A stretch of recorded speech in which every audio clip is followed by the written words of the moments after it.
What's up everyone, how are you all? Today we are back with another blazing Naruto story. What if Naruto awakened the Rinnegan after Jiraiya's death? If you enjoy, then please like, share and do comments. And also check the description to original creator of this beautiful creation. It never stops. Well over a millennium, and it is still the same. Why is peace not attainable? Why must violence and warfare be the status quo? These were thoughts of a man who floated several feet above the ground in a lotus position. History books would call this man many names. The Sage of Six Paths, the God of Shinobi, and the Savior of the World, to name a few. Otsutsuki Hagoromo is his birth name, and he is the founder of Shinobi. He was the first person born with chakra in their body. His legend spread throughout the world as a myth due to its numerous, grandiose feats. Defeating the Jubi, 10 tails, before turning it into the moon sounds a little far-fetched, old man. A chuckle escaped Hagoromo's lips before he turned to the deep voice. The voice came from an enormous fox with 9 tails, red eyes, and a frightening disposition. Despite this, the sage didn't fear being in its presence. I cannot blame them. If I heard the stories, I would call them fairy tales too. Luckily, I was there for it, said Hagoromo looking at the fox.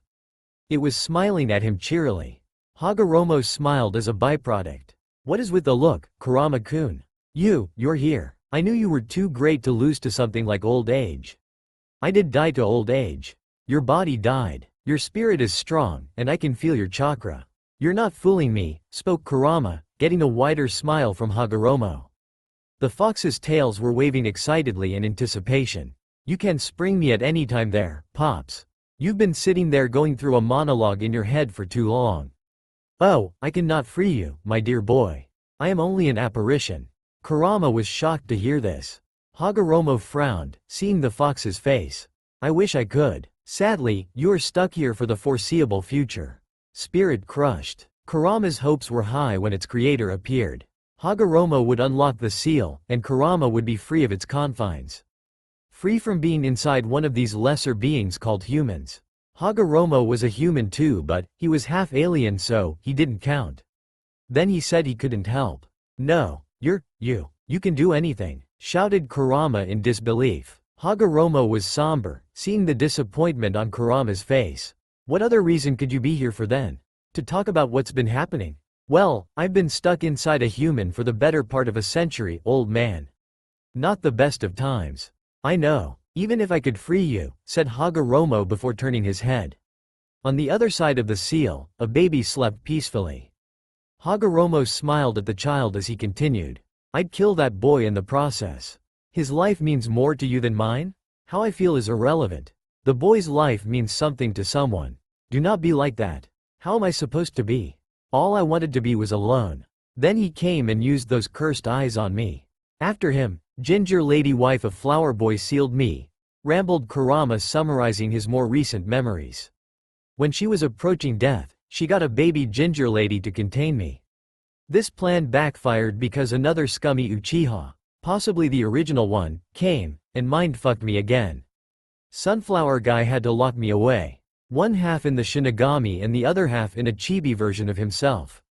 Continued Kurama before looking at the sage. Let's recap. Mindfuck. Prison. New prison. Mindfuck again. Half my body locked away into the Shinigami's tummy. And prison once again. Said prison being the most helpless thing on earth, a human baby. How am I supposed to be, old man? Hagoromo watched Kurama huff after its emotive statement. The sage allowed the weight of the fox's words to digest fully. Kurama had a point. Its summary was a pretty awful experience. An existence like this wasn't how Hagoromo meant for the beasts to live. Alright, I see your point. Maybe there is something I can do for you, said Hagoromo a minute after Kurama finished speaking. Kurama opened his mouth, but the sage stopped him. Not kill this child by freeing you. Seriously, no. Fine, take over his body and become the Jinchuriki. I'll be fine with this cage if you do. I'm not doing that either. Why would I want to redo life all over again? That, said Hagoromo lazily pointing to the baby, was terrible. I'm not doing it again. Besides, if another me wound up in the world, people would.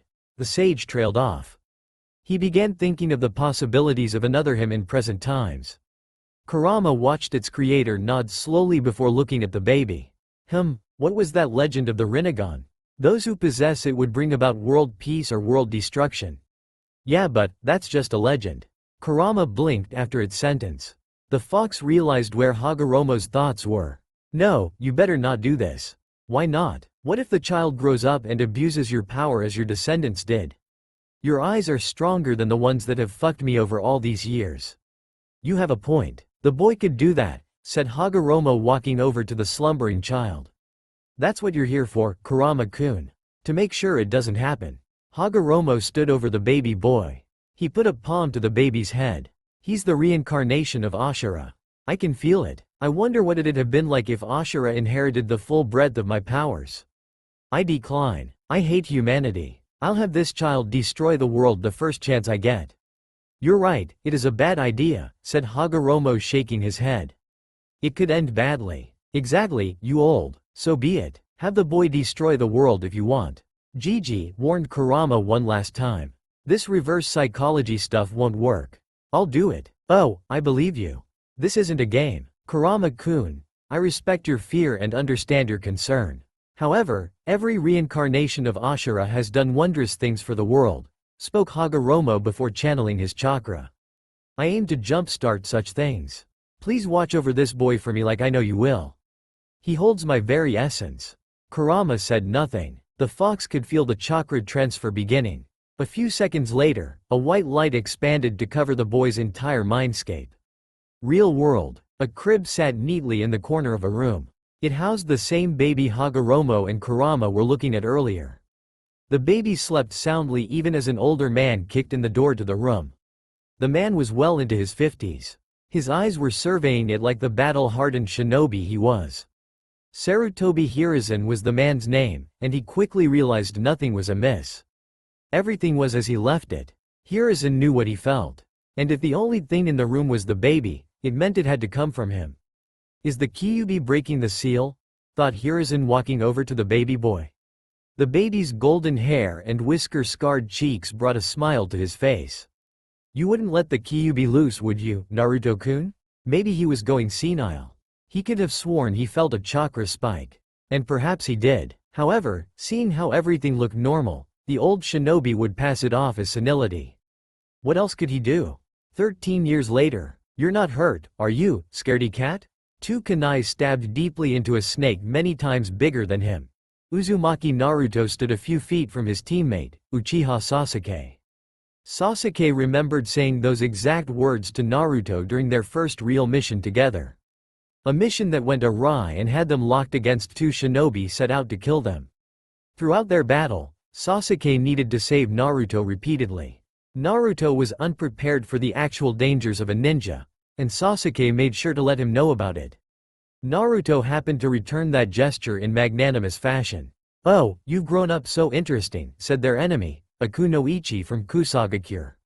Her tongue elongated before snatching up Naruto in a vice grip. The tongue was positioned in a way that showed the boy's belly. There goes the seal. 5 of the kunoichi's fingers glowed purple before she slammed them directly atop the seal. Naruto let out a silent shout from the powerful strike. 5 markings showed around his seal before Naruto passed out. The woman chuckled before launching Naruto away without a care. Naruto! Shouted Naruto's other teammate, Haruno Sakura. She managed to launch a kunai that pinned him to a tree. Sasuke-kun, Naruto might not be the best, but at least he's no coward. Those words from Sakura got the Uchiha to snap himself out of it finally. She was right. And more importantly, Naruto was right. He needed to stop being a punk. Sadly, they would find out later that they faced Orochimaru of the Sannin. One member of the trio of legendary Konoha shinobi. They were no match at all. While all this happened, a certain Biju was panicking within its Jinchuriki. Naruto's mindscape. Kurama was a wreck. The fox sat shaking its head at its current predicament. The second seal cut me off from the boy. Usually, this would be a problem. Naruto wasn't all that impressive a shinobi. Any real danger, Naruto relied heavily on Kurama's power to survive. Kurama had stopped all of the boy's near deaths.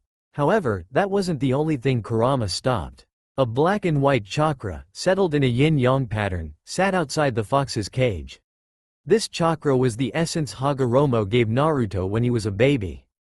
Since then, Kurama has kept the powerful chakra away from Naruto. The Biju didn't want Naruto ever to garner access to it. Sadly, the seal from Orochimaru cut the fox off from his Jinchuriki. Kurama could no longer stop the chakra from flowing freely. You finally got your wish, Gigi. Kurama watched the chakra slowly filter into Naruto. It melded with the boy's already powerful internal energies. If he destroys the world you so wish to protect, it is on you. The Biju could feel Naruto's body adapting to the Rikudo's chakra. And the fox didn't care to keep watching the metamorphosis. Kurama would deal with this when the time came. 12 hours later. Pain, definitively, is a distressing feeling often caused by intense or damaging stimuli. Naruto had felt pain during his life. Most of those pains were physical, and Naruto always shrugged those off in a matter of minutes. The more damaging pains were always gone after a night's rest. Mental pain was a different story. This pain was something Naruto was not used to having. He couldn't remember having a headache. He couldn't remember having an ailment of any kind. The pounding in his head and the pulsating pain behind his eyes were shocking. He'd never experienced such stimuli. Images of another life assaulted Naruto's mind throughout the pain.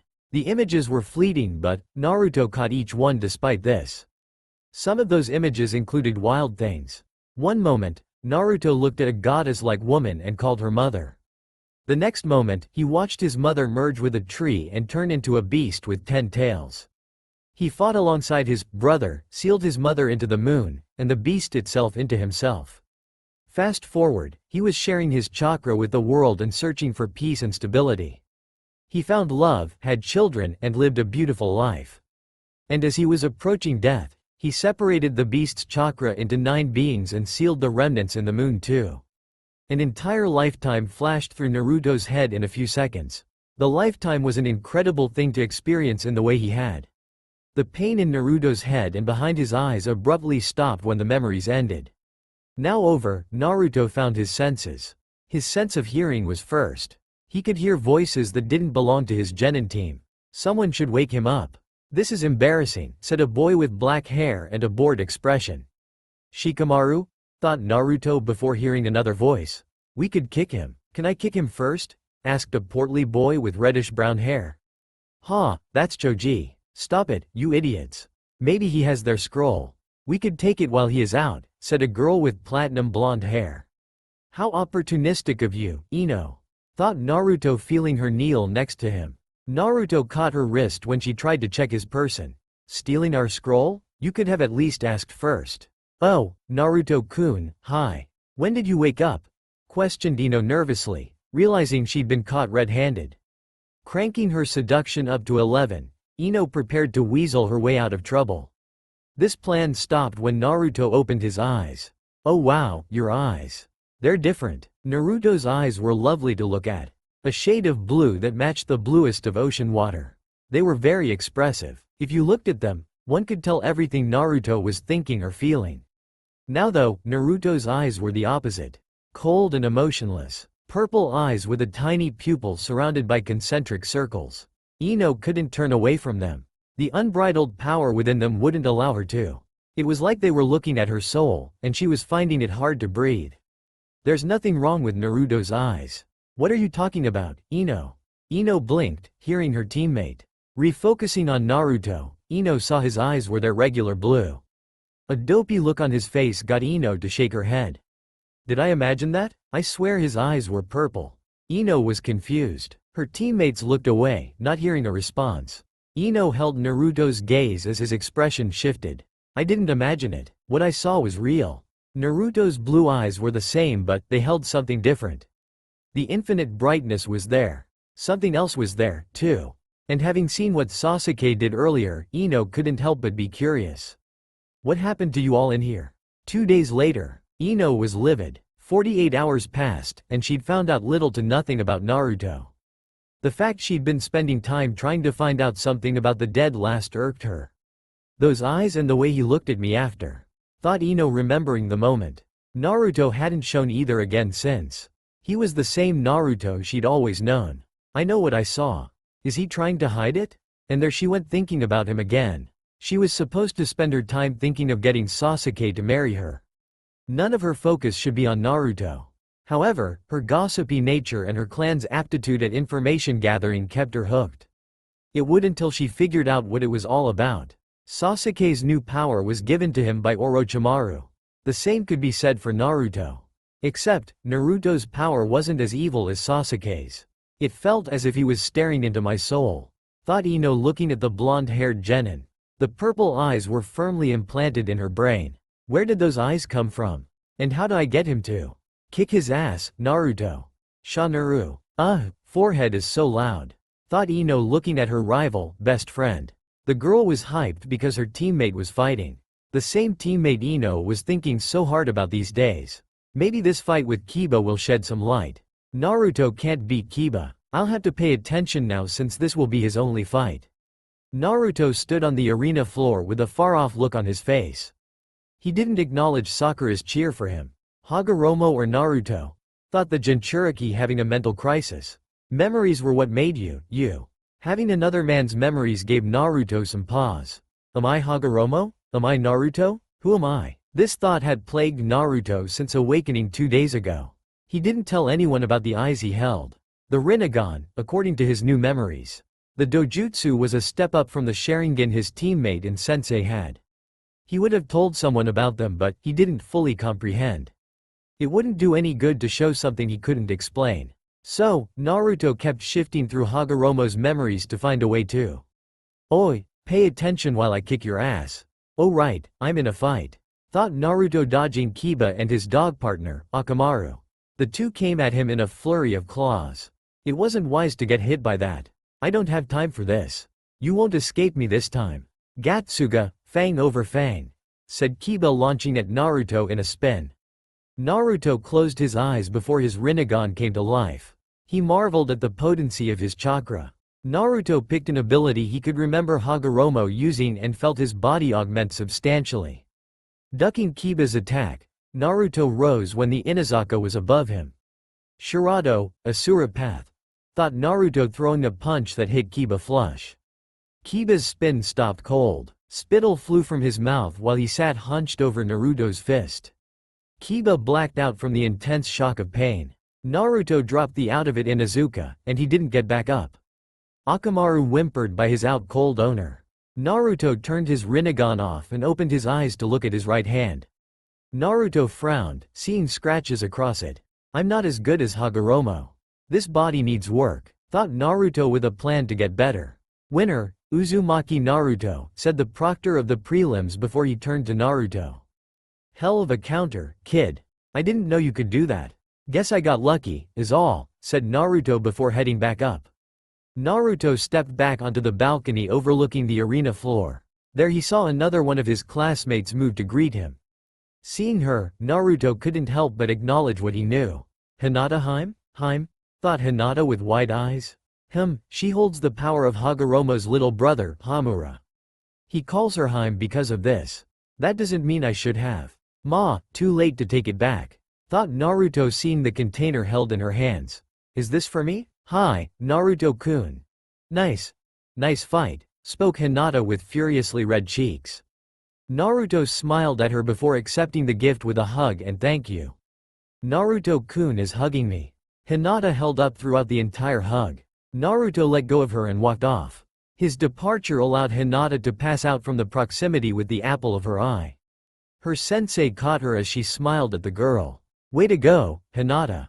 That was good, thought Hinata's sensei before looking at Naruto. She was confused. I thought he was the dead last? He beat Kiba with one move. A taijutsu strike, and that's Kiba's best art. Kurenai couldn't fathom Naruto has grown so much since graduating from the academy. However, he beat arguably her best fighting student with minimal effort and minimal damage. How intriguing. Maybe this was what her female student saw that no one else did? Naruto made it to his team and looked at all of them. Sasuke was smirking at him while Sakura fist pumped at his success. And Kakashi was giving him an eye smile. Those three reactions got Naruto to smile to see them happy with his win. See you in the finals.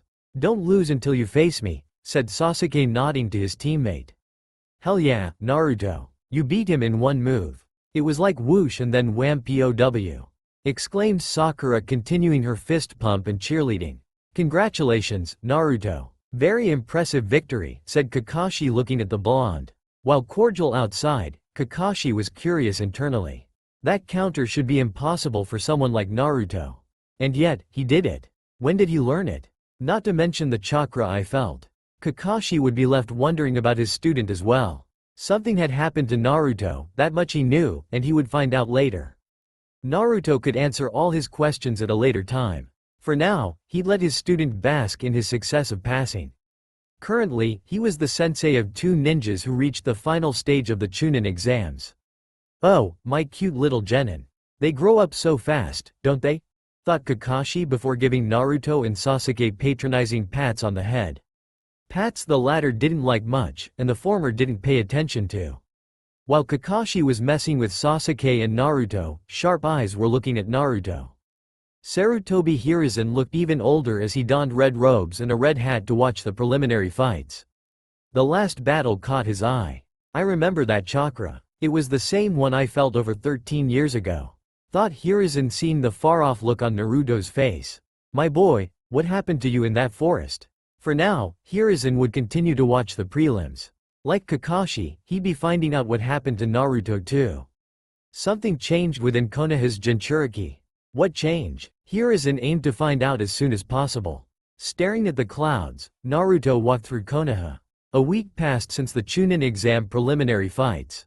And in 3 weeks, he'd be facing off against a part of his brother's lineage, Hyuga Neji. There it is again. I keep thinking I'm Hagoromo. Then again, I probably am. Thought Naruto with his hands interlaced behind his head. Hagoromo's memories dominated his mind. Naruto is 13 years old. It would make sense that Hagoromo's lifetime would harbor more space. Naruto lived neglected because of his status as Konoha's Jinchuriki. There were 13 years of Naruto memories, and he suppressed most of those memories. The Biju within him was scary, and he was a reminder of the tragedy. He could understand the villager's countenance thinking from that perspective. In comparison, over a century of Hagoromo's memories were in his mind. The majority of those memories were scenes from a comic book. 100+ years trumped 13 forgettable ones any day. However, he'd come to the realization recently that he was both Hagoromo and Naruto. And neither at the same time. Hagoromo placed his power within Naruto. Somehow, his memories came with it. Maybe Ninjendo, human path, has something to do with it? I am Naruto. I am in his body, and this is his life. Thought Naruto, reaching the outskirts of Konoha in his thoughts. He could see the moon in the distance as it was barely dawn. I'll have to still check on my Hagoromo's family. I wonder how they're doing. Stepping past the forest line, Naruto found the man he was looking for. A tall man with long, spiky white hair. This was Jiraiya of the Sannin. Jiraiya was a very powerful shinobi. One of the strongest in Konoha's history. And he'd offered to train Naruto during for the finals. The Jinchuriki didn't care for the training. Hagoromo had plenty of techniques and abilities for Naruto to use. However, Naruto was all for Jiraiya's willingness to train him. The genin would need a reason for his power and knowledge to skyrocket. He had access to one of the strongest chakras in existence. And that's not even counting Kurama. Naruto was already a world beater, but he didn't want the scrutiny from showing them off. Teachings from Jiraiya would help him avoid suspicions.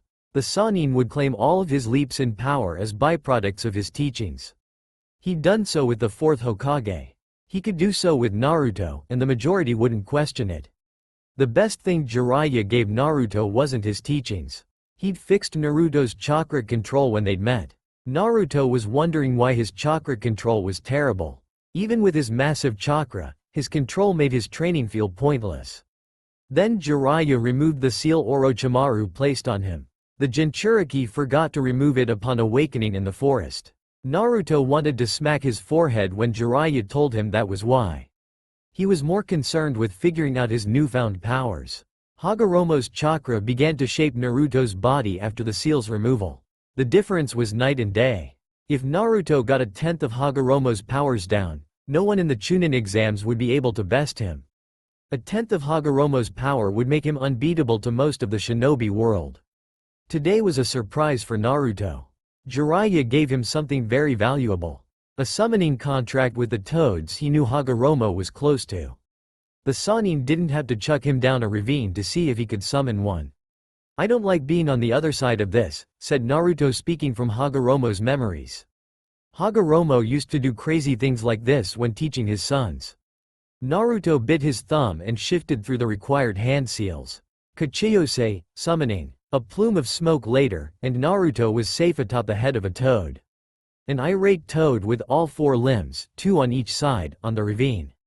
Naruto nodded his approval at the power he could feel from the summoning. Jiraiya, what have I told you about summoning me in such places? Questioned the toad angrily. The toad jumped out of the ravine and blew a plume of smoke out of his pipe. The toad grunted, hearing no answer to his question. So, you're hiding now, are ya? I knew you to be cowardly, but I never imagined it was this bad. Ohio, Gama-san. Jiraiya-sensei didn't summon you. I did. The toad narrowed his non-existent eyebrows before picking his head up. Focusing on the speck on his nose, the toad had gasped, seeing the yellow hair and blue eyes. He looks like Minato. Is this his brat? Thought the toad, staring at Naruto. Getting over his shock, he decided to get down to brass tacks. 1. The name's Gambunta. Gamabunta-sama to you, kid. 2. Don't lie to me. Someone like you can't summon someone like me. And 3. Tell me where Jiraiya is. I know he has to be around here. Nice to meet you, Gambunta-sama. Allow me to introduce myself, said Naruto cheerily before flaring his chakra. Gamabunta recoiled at the strength of it. My name is Uzumaki Naruto and I'm not lying.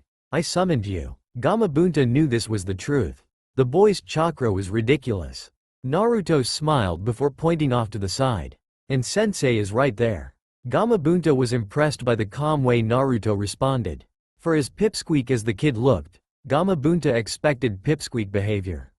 It wasn't enough to garner his respect, but it was a step in the right direction.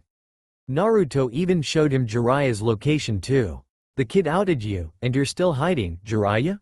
Oh, you suck, Gaki! Shouted Jiraiya, taking off in a sprint. Don't run now. Sweden. Teppodama, water style. Liquid bullet, said Gamabunta before launching a massive ball of water. The water ball detonated and tore apart trees. However, Jiraiya managed to outpace it. Yeah, you better keep running.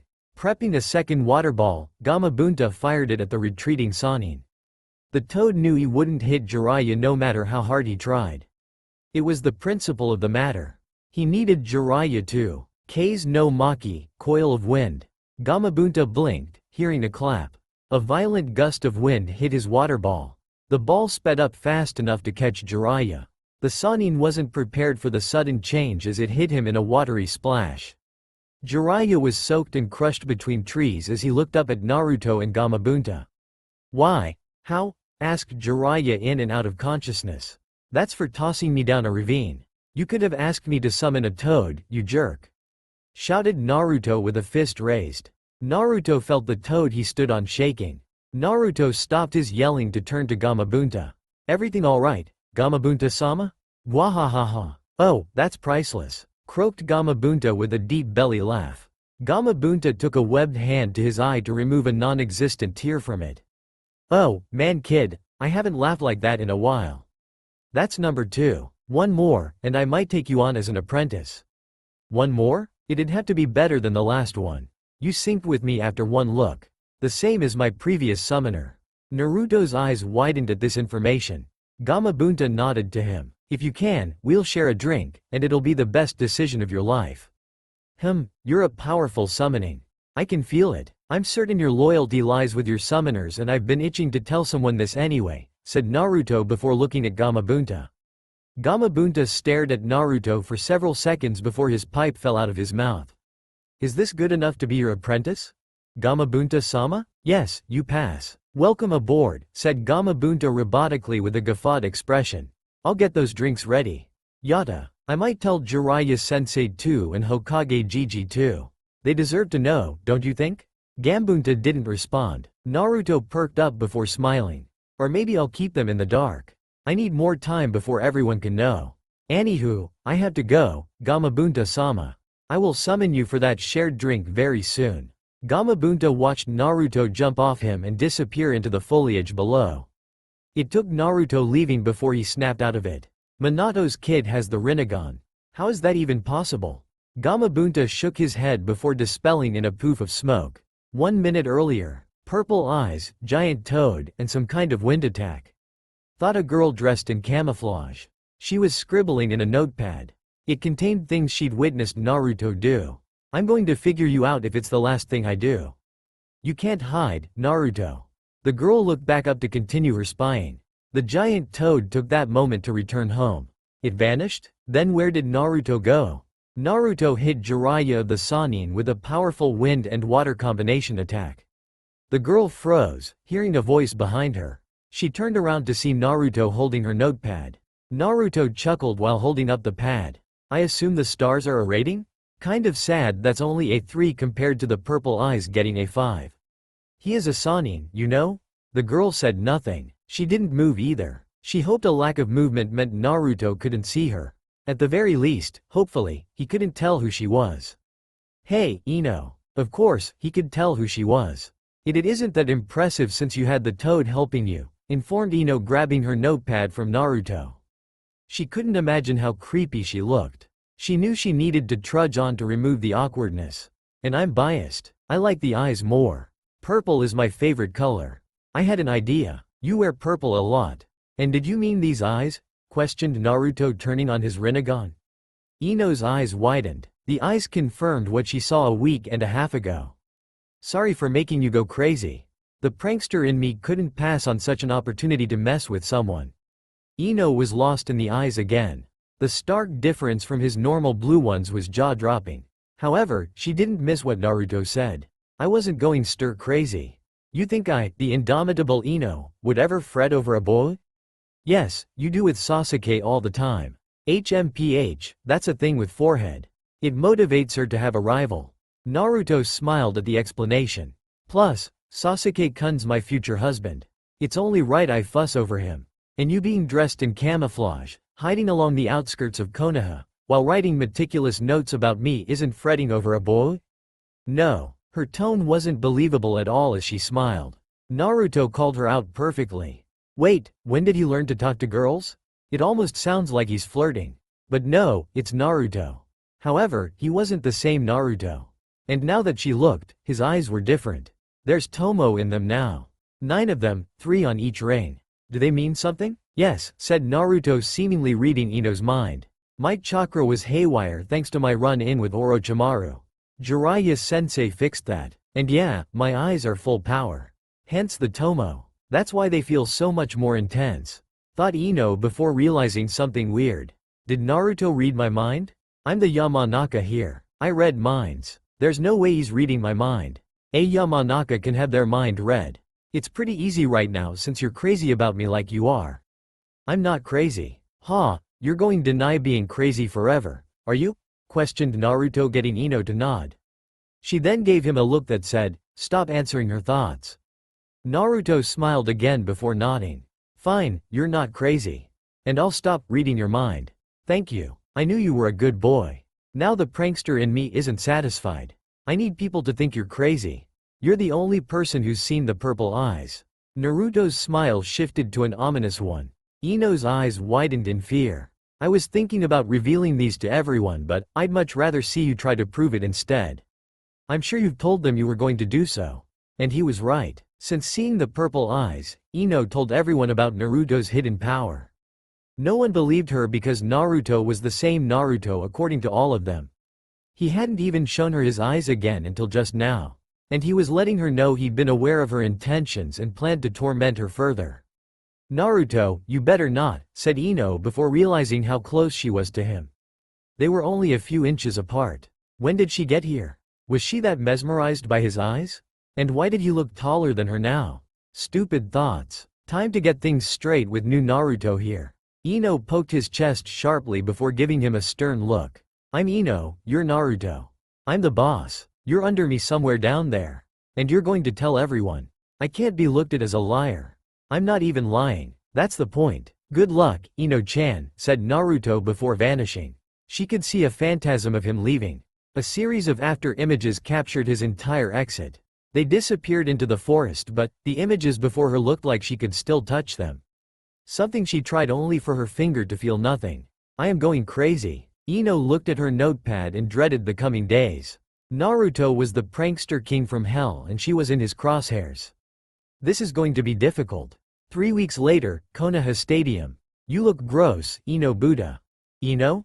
Ino. Oh, hey, Sakura, said Ino absent-mindedly before returning her eyes to the field below.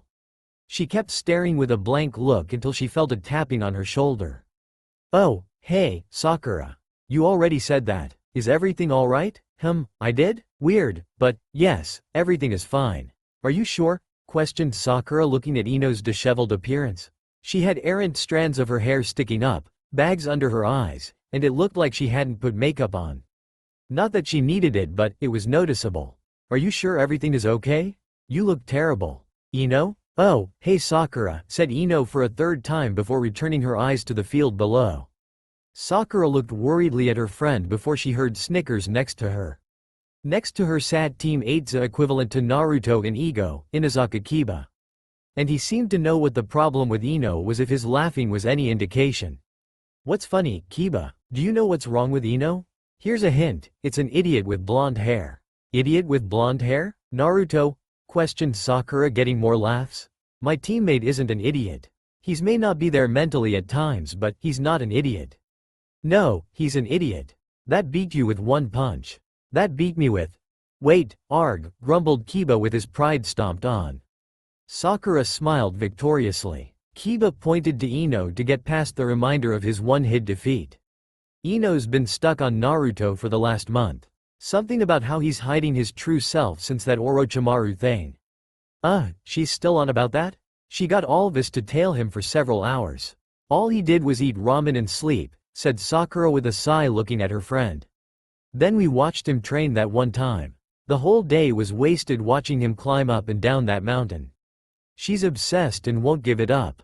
Naruto's just Naruto. Sakura nodded before she turned to her friend. Ino's eyes were glued to the field. She saw Naruto and Neji facing off against one another. The proctor started the match, getting the crowd to cheer loudly. Neji should be strong enough to push you to show yourself, Naruto-kun. He was last year's Rookie of the Year, thought Ino with a small smile. The smile ended when she realized she said Naruto's name with an affectionate suffix. It was smooth too. Meh, it doesn't matter. I will expose you, Mr. Purple Eyes.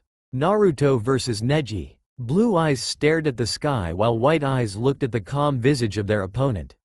Neji was settled in his stance because the proctor started the match several seconds ago. Naruto, however, stood with his hands in his pockets and a dreamy look on his face. What kind of game is he playing? Thought Neji, not moving an inch. He wasn't going to rush Naruto. He felt superior, but Naruto one-shot the Inazaka boy during the prelims. He didn't want to find out if the same would occur to him. What could be going through his mind? Neji didn't know what Naruto was thinking. All he knew was Naruto had changed clothes since the prelims. A black jacket lined orange on the inside replaced his bulky, eyesore one from before. A fishnet shirt on underneath that went into matching black pants and black shinobi sandals. His headband was nowhere to be seen, and left his yellow hair to hang loosely in front of his face. All the while, his hands stayed in his pockets, and his eyes continued to stare aimlessly upward. Is cereal technically soup? Neji blinked at the words from Naruto. Naruto brought his head down to look at Neji. He seemed like he was waiting for an answer, but Neji wasn't sure he heard him right. There was no way he said what he said.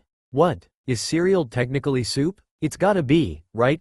Questioned Naruto, turning to the proctor of the finals. A different guy from the prelims with a senbon in his mouth and an amused expression at Naruto's random existentialism. You agree, right, Genma-san?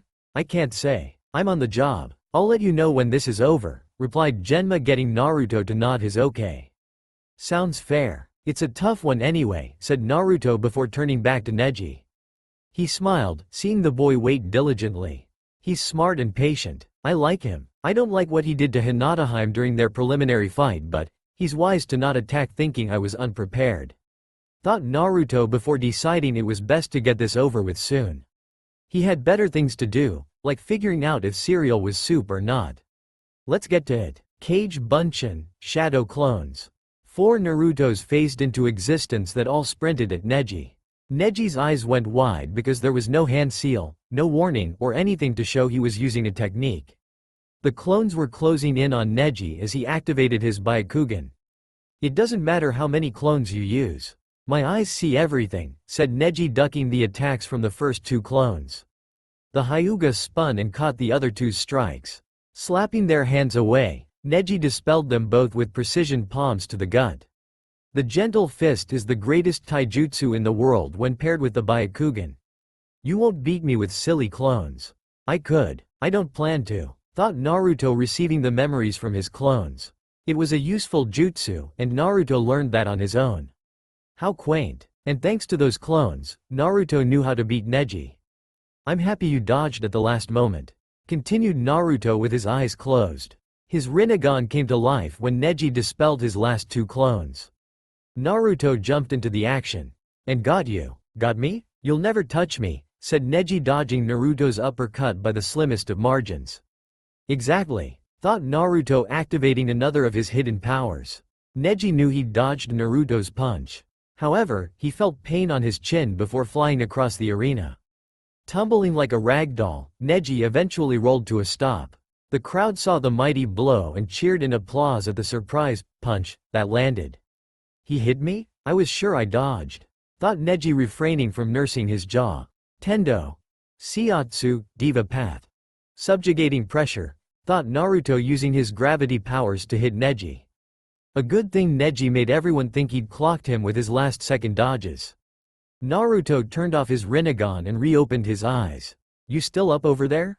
I got more left. I've been looking to test myself." I didn't think he hit him, but wow, the kid packs a punch, thought Genma, watching Neji slowly get up. He looked back at Naruto to see him shaking out his limbs like he was getting loose. "I heard he got training from Jiraiya-sama. 1 month with a Sannin, and he's toying with the genius Hyuga kid?" Neji finally stood up and got back into his fighting stance. Naruto saw this and frowned. Neji's stance was noticeably weaker than before. His body wouldn't allow him to threaten anyone even if mentally he could fight more. "Give up. You can't continue, Neji," said Naruto with sharp blue eyes. Neji noticed the stark shift in demeanor at Naruto's statement. It wasn't carefree anymore. It looked akin to a grown-up scolding a child that was about to do something wrong. "I want to win and will hurt you if you force me." "Hurt me? You're the dead last of your class who got a lucky shot," said Neji weakly, trying to find some stamina. A second wind wouldn't come. He could still feel his bones rattling. How hard did Naruto hit him? "I can't lose to you. It's fate. I'm a genius and..." "Right," cut off Naruto, getting Neji's eyes to widen. Neji threw a reactionary palm, seeing Naruto standing in his face. It missed, since that Naruto was an afterimage. "Give up, seriously." Neji didn't have to turn around to see Naruto's fist an inch from the back of his head. His hair and clothes were blowing forward. The wind blowing off the punch was fierce. No question he'd be out of it had Naruto followed through. Neji couldn't understand what was going on. "You're the dead last. How are you this strong?" "I didn't let a label like dead last hold me back." "Same as your teammate, Rock Lee," said Naruto, lowering his fist. "He can't use nin or genjutsu. And he was the dead last of your class. I know you know he'd beat the majority of genin in this exam. He could beat some chunin and jonin if he were to fight them. Dead lasts can become amazing people," continued Naruto with a smile. Naruto took a few steps back from Neji before finishing his soliloquy. "You shouldn't allow labels like that to hold you back. To keep you boxed into one train of thought. That's dangerous, and it's how you'll end up losing your life if this were a real fight." Neji heard Naruto's words and looked down at the ground and thought. Naruto's words reached his ears, but they wouldn't be heard. You didn't reverse years of thinking with simple talking. How dare Naruto try to talk to him like he could be better than him? "It doesn't matter. Fate is fate. You're a dead last that's in my field of divination," said Neji, turning around in a new stance with no signs of fatigue. 2 palms. Mizu no Maki, coil of water. Neji was a few feet from jabbing Naruto with the start of his technique. Sadly, it wasn't quick enough. Naruto's chest puffed up before he expelled a vicious torrent of water. Neji was covered wholly by the water wave. Neji's Byakugan allowed him to see Naruto's cold stare while he was in the water. The torrent carried the Hyuga across the arena and planted him firmly in the wall. Neji didn't move again, nor was he awake after the water washed away. What a jutsu. Winner, Uzumaki Naruto, said Genma pointing to Naruto. The crowd looked stunned. Hearing Genma, the crowd erupted in cheers. Naruto smiled happily at the cheers. He ran out of the arena, blowing kisses and waving all the while. Naruto did stop momentarily before looking up at the cage's box. He knew Hiruzen was watching, and he gave him the biggest thumbs up ever before continuing his sprint back to the fighter's box. Cage's box. Hiruzen smiled seeing the display from Naruto. The grin grew when he saw him throw him a thumbs up as well. A confident young man, isn't he? It would seem so. He has no reason not to be, wouldn't you say? Cage dono? Questioned Hiruzen looking at the blue-robed man sitting next to him. I would. A very impressive display indeed. Against a Hyuga no less, said the Cage with his sharp eyes watching Naruto. He turned to his contemporary and nodded appraising Ly. Solid performance, and the water jutsu is advanced for one his age. I didn't know water style was that powerful here outside of the second Hokage. My student, Jiraiya, is teaching him.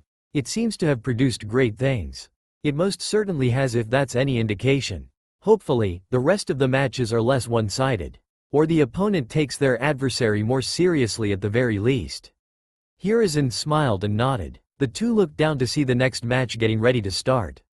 In the stands, hell yeah, Naruto. Woo! Exclaims Sakura in cheer for her teammate. Sakura was flexing her bicep.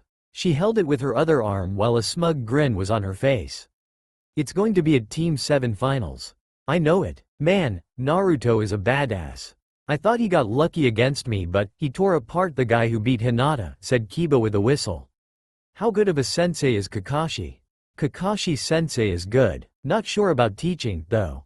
But remember, he's been training with Jiraiya-sama. Oh yeah, that guy's ridiculously strong from what my Ka-chan says. How did he get so lucky?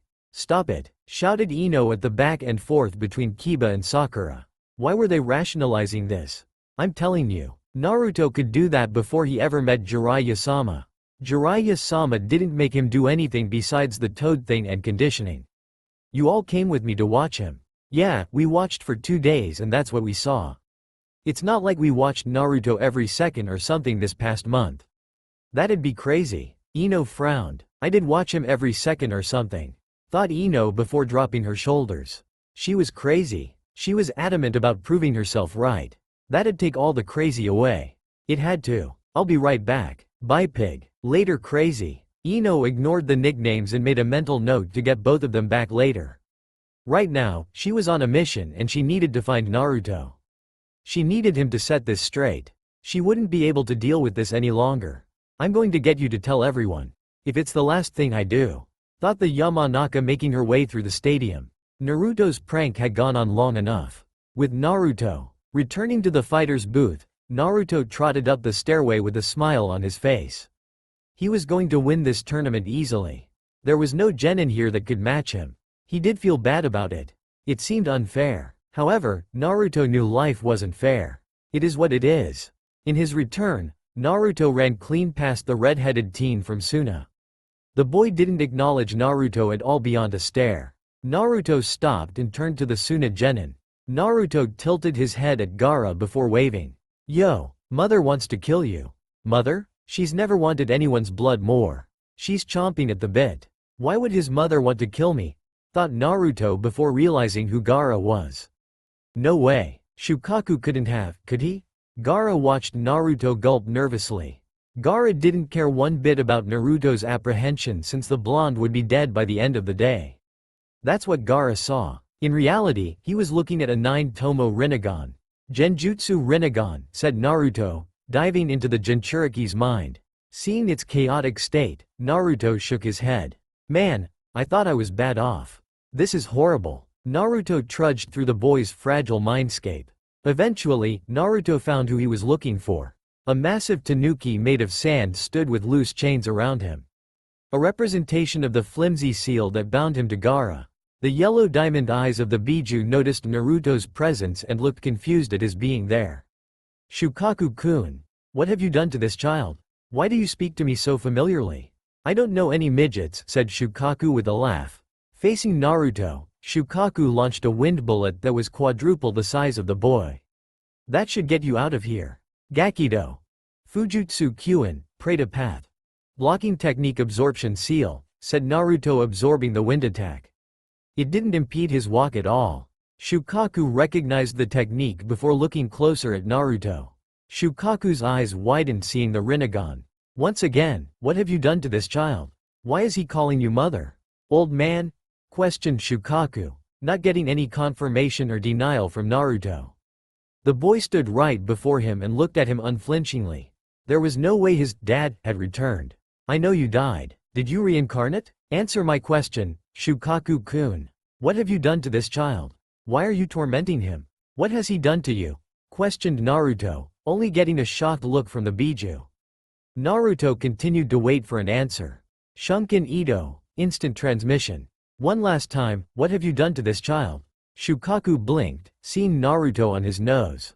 The stern look was amplified by the samsara eyes that kept Shukaku frozen. Had he looked, he'd have seen a phantasm of Naruto traveling up his body to appear on his nose in an instant. Instead, he held Naruto's soul-piercing gaze. Shukaku-kun, answer me. I started Shukaku nervously before Naruto broke eye contact. Shukaku watched him turn his stare back to him in an "I'm not finished with you" fashion before vanishing from Gaara's mindscape. Has Gigi returned? There's no way. I must be hallucinating. Naruto continued to lock eyes with Gaara in the real world until he felt an unwelcome presence. Well, not unwelcome as much as untimely. He was in the middle of scolding his child, and she was ruining it. Naruto didn't want to punish his kid in front of someone. He wished he could because Shukaku deserved it, but he wasn't that guy. Naruto-kun, shouted Ino, finding her target. Seeing him locked in a staring contest with the Tsunade Jinchuriki was weird. You need to go tell O. Bad timing, said Naruto, appearing next to Ino. He wrapped her waist up in one arm and pulled her close. Ino blushed at the proximity while Naruto pointed at Gaara. Crazy guy thinks he scares me. We can't be here to disprove that once I release him from my genjutsu. Oh, speaking of disprove. The two vanished in a phantasm. The genjutsu on Gaara finished with Naruto scampering off after his threat. His words spoken, Gaara disappeared in Asuna Shunshin to prepare for his impending battle against the Uchiha. With Naruto and Ino. Disprove, I need you to. Continued Ino before realizing they weren't in the same stairway. They weren't in the Chunin exam stadium at all. They were on the other side of the village. Naruto-kun? How did we get to the Hokage monument? I have a form of teleportation, Ino-chan. It's pretty neat if I had to say, said Naruto, showing Ino the phantasm of them moving across Konoha. Ino saw her image stuck mid-speech. She didn't even notice they were moving. And I see you're still calling me Naruto-kun. I thought you weren't crazy about me. Ino blushed, realizing she continued saying it. It rolled off her tongue smoothly. She wouldn't let him go unquestioned either. When did you start calling me Chan? After you called me Kun in the Forest of Death as a joke. Now I say it since you've become obsessed with me. I think anyone would do the same in my shoes. Possibly, but not to this extent, said Naruto, watching Ino huff indignantly. He then took in her appearance, and his eyes softened. Maybe his prank had gone too far. Rinnegan. Rinnegan? My purple eyes are called the Rinnegan. Rinnegan, said Ino, testing the name. It isn't better than saying purple eyes. I like either. I wanted you to have the choice, though. Would you like to know what my purple eyes do? Asked Naruto, getting wide eyes from Ino. He could throw her a bone for the sleep she'd lost over him even if she wouldn't admit to such a thing. It might help when you tell people and finally expose me. Naruto smiled, seeing Ino nod. Right then, the Rinnegan. I can see chakra, even the flow of it within your body. Primarily the 8 tenketsu, commonly referred to as the 8 gates. Naruto tapped each of the gates on Ino while he spoke. Some were in intimate places and worthy of a slap. It didn't help how enraptured she was by his words. She knew Naruto meant nothing shady by his actions. I could master any jutsu given time and use every element. You can use all 5 elements? There's more than 5, but, yes. You've seen wind and water, but I don't mind doing them again. I'll start with the basic 5. 4 clones appeared next to the Jinchuriki. Each Naruto turned to face off the monument before they clapped their hands. Ino watched each Naruto release a different element. Fire, lightning, water, earth, and wind flew out into the sky. Naruto turned back to the gobsmacked girl. I haven't even gotten to the Rikudo, 6 paths, yet. Let alone the other elements. Ino watched the Tomo in Naruto's Rinnegan spin before she felt his chakra intensify. Naruto wanted someone to know all he could do. He'd been dying to tell someone. Ino would consider herself lucky because she happened to get to see the show first. She didn't realize how much he had to show. Sometime later. And that's about all I got. At least, without hurting myself unnecessarily, said Naruto while a black flame licked at his body. It wasn't hot or harming him. It covered him from head to toe until he turned it off and took a deep breath. Man, that felt good, getting that all out and remembering how awesome I am. I still got more. This body isn't ready for them yet. Naruto smiled heavily before turning to Ino. Thanks for being here, Ino-chan. I feel this weight lifted. I feel good. Ino-chan? Oh no, I broke her. Ah man, said Naruto, fretting over the frozen girl. She'd taken a seat a few minutes into Naruto's display. It lasted much longer than she anticipated. When he started to dive into the absorbing chakra, gravity manipulation, and mechanical body stuff, Ino's mind fried because he had so many more crazy things. She was out of there a while ago. Ino-chan, please snap out of it, pleaded Naruto, giving his best puppy dog eyes to plead with her. Only with the Rinnegan, his puppy dog eyes looked more frightening than cute. The look got Ino to scream in horror. Naruto smiled, seeing her moving again. Thank Kami. I thought I melted your brain. Ino held Naruto's gaze. The blank stare unnerved the Rinnegan wielder. Ino stared for roughly a minute before her hand moved to Naruto's face. Naruto raised an eyebrow. Ino-chan? Thank you. For showing me all of that. I appreciate it. Ino's stare softened, and a grateful look replaced it. Naruto smiled again when Ino patted his cheek. How did all of this happen? Did Orochimaru do it? I've had it since birth. You can say Orochimaru had a hand in it. He helped me unlock my full potential when he beat me. Why did you show me all of that? What do you mean? We're not close, Naruto-kun. We're not even on the same team, said Ino, removing her hand. Her stare became curious. Other than graduating together, we don't have any other interactions. So why me? Why not Forehead? Or Sasuke-kun? You remind me of Hagoromo's lover, and the nostalgic feeling I get with your similarities to her is comforting. Thought Naruto in reply, seeing an image of the woman overlap Ino's face. Ino saw the fond look he was giving her. Ino blushed, but Naruto shook his head to keep her from making assumptions.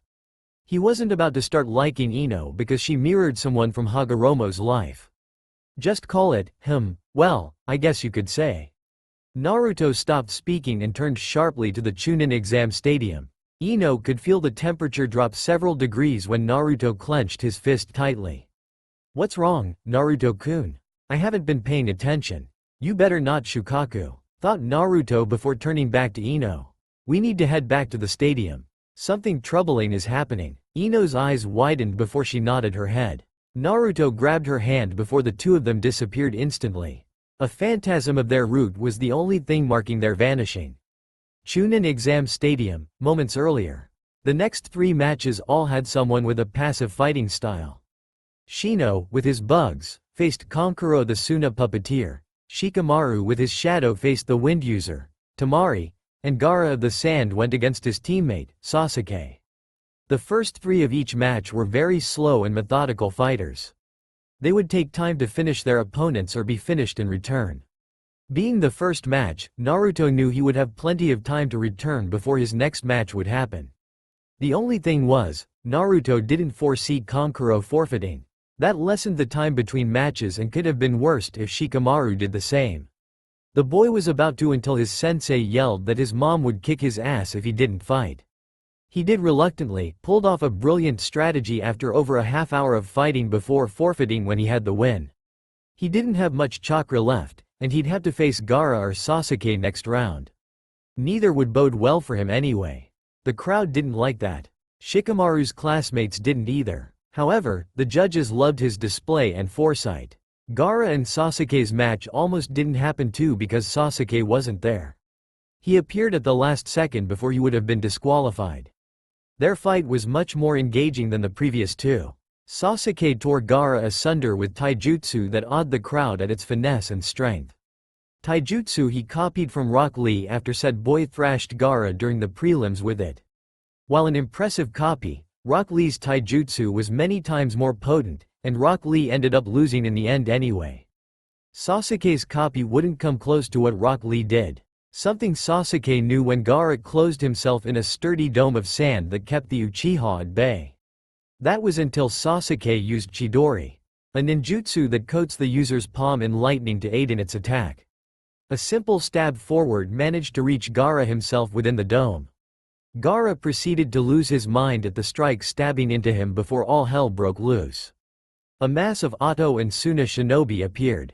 The case cage attacked the Hokage and trapped him at the top of the Chunin exam stadium. A genjutsu spread over the entirety of the stadium and captured everyone, not an adept shinobi. Gaara's brother and sister, Kankuro and Temari, reached Gaara to get him to the middle of the village and have him terrorize it with his powers. Sasuke managed to stop them, along with some help from Shino and Sakura. Shino took Kankuro away. Shino's actions left Temari alone with her groveling brother, Gaara, still hurting from the Chidori. Sasuke was handling Temari easily until Gaara rejuvenated. His gourd moved to cover his injured torso. From that point forward, Gaara became an offensive berserker that began to bat Sasuke around. Sasuke was doing okay, but it'd be any moment he'd get caught cleanly by the unstable Jinchuriki. That was until a phantasm appeared that got Sasuke's eyes to widen. It looked like Naruto and Ino, but he couldn't be sure. His head was swimming from Gaara's earlier abuse. "Sasuke-kun, are you hurt?" Sasuke looked over to the girl helping him and saw it was Ino. Looking back, Sasuke saw the phantasm was gone along with Gaara, who'd been a few feet from body checking him once more. Sakura jumped over to Sasuke with the danger gone to ensure he was alright. "Wait, where's Gaara?" Ino smiled and turned deeper into the forest. "Naruto-kun is handling him," said Ino, having seen Naruto take Gaara further away to subdue him. She smiled, knowing everything would be fine with him here now. "He's got Gaara, don't you worry. I believe in him." Sasuke and Sakura wondered where the girl's faith came from. And then Gaara's oppressive chakra was overshadowed by a much more potent one. It got the two from Team 7 to panic even more. "Who is that? We could always go watch," said Ino, getting the two to hesitate. Ino didn't fear anything and went to where Naruto had gone. She wanted to see this match. The Yamanaka wouldn't miss it for the world. Naruto stared coldly at Gaara. His actual stare wasn't at Gaara since he couldn't be mad at the boy. His stare was at his creation, Shukaku. "Stop this, Shukaku-kun," said Naruto with an icy tone. He was standing before the beast within Gaara's mind again. "I won't ask you again." Shukaku stood frozen before shaking his head. Naruto could see the Biju getting angrier. Its chakra was rising. "You may have my creator's eyes, but don't assume you can tell me what to do. You're not him." Naruto's face didn't change when Gaara jumped at him from Shukaku's outrage. Gaara took a swipe at him with his sand claw transformed right arm. Naruto dodged the claw before a black rod protruded out of his right sleeve. Naruto stabbed the rod through Gaara's claw and pinned it to the ground. Gaara knew something was wrong immediately. His chakra felt funny the moment the rod touched him. Another rod pinned his sand tail to the ground, increasing the funny feeling. The Ichibi Jinchuriki's volatile chakra stagnated with the second rod, and Gaara couldn't feel his mother. "What did you do to me?" questioned Gaara, turning to Naruto. "Your mother isn't your mother. It's the Biju within you, Shukaku." Gaara knew the words were the truth. Naruto's eyes seemed to cut to the boy's soul. Every word was felt when spoken thanks to them. "I know nothing of your upbringing. I can't imagine what life would be like if Shukaku-kun was allowed such freedoms with you in your mind, especially as he is. However, I can't allow you to rampage and do harm to anyone." "My mother is Shukaku?"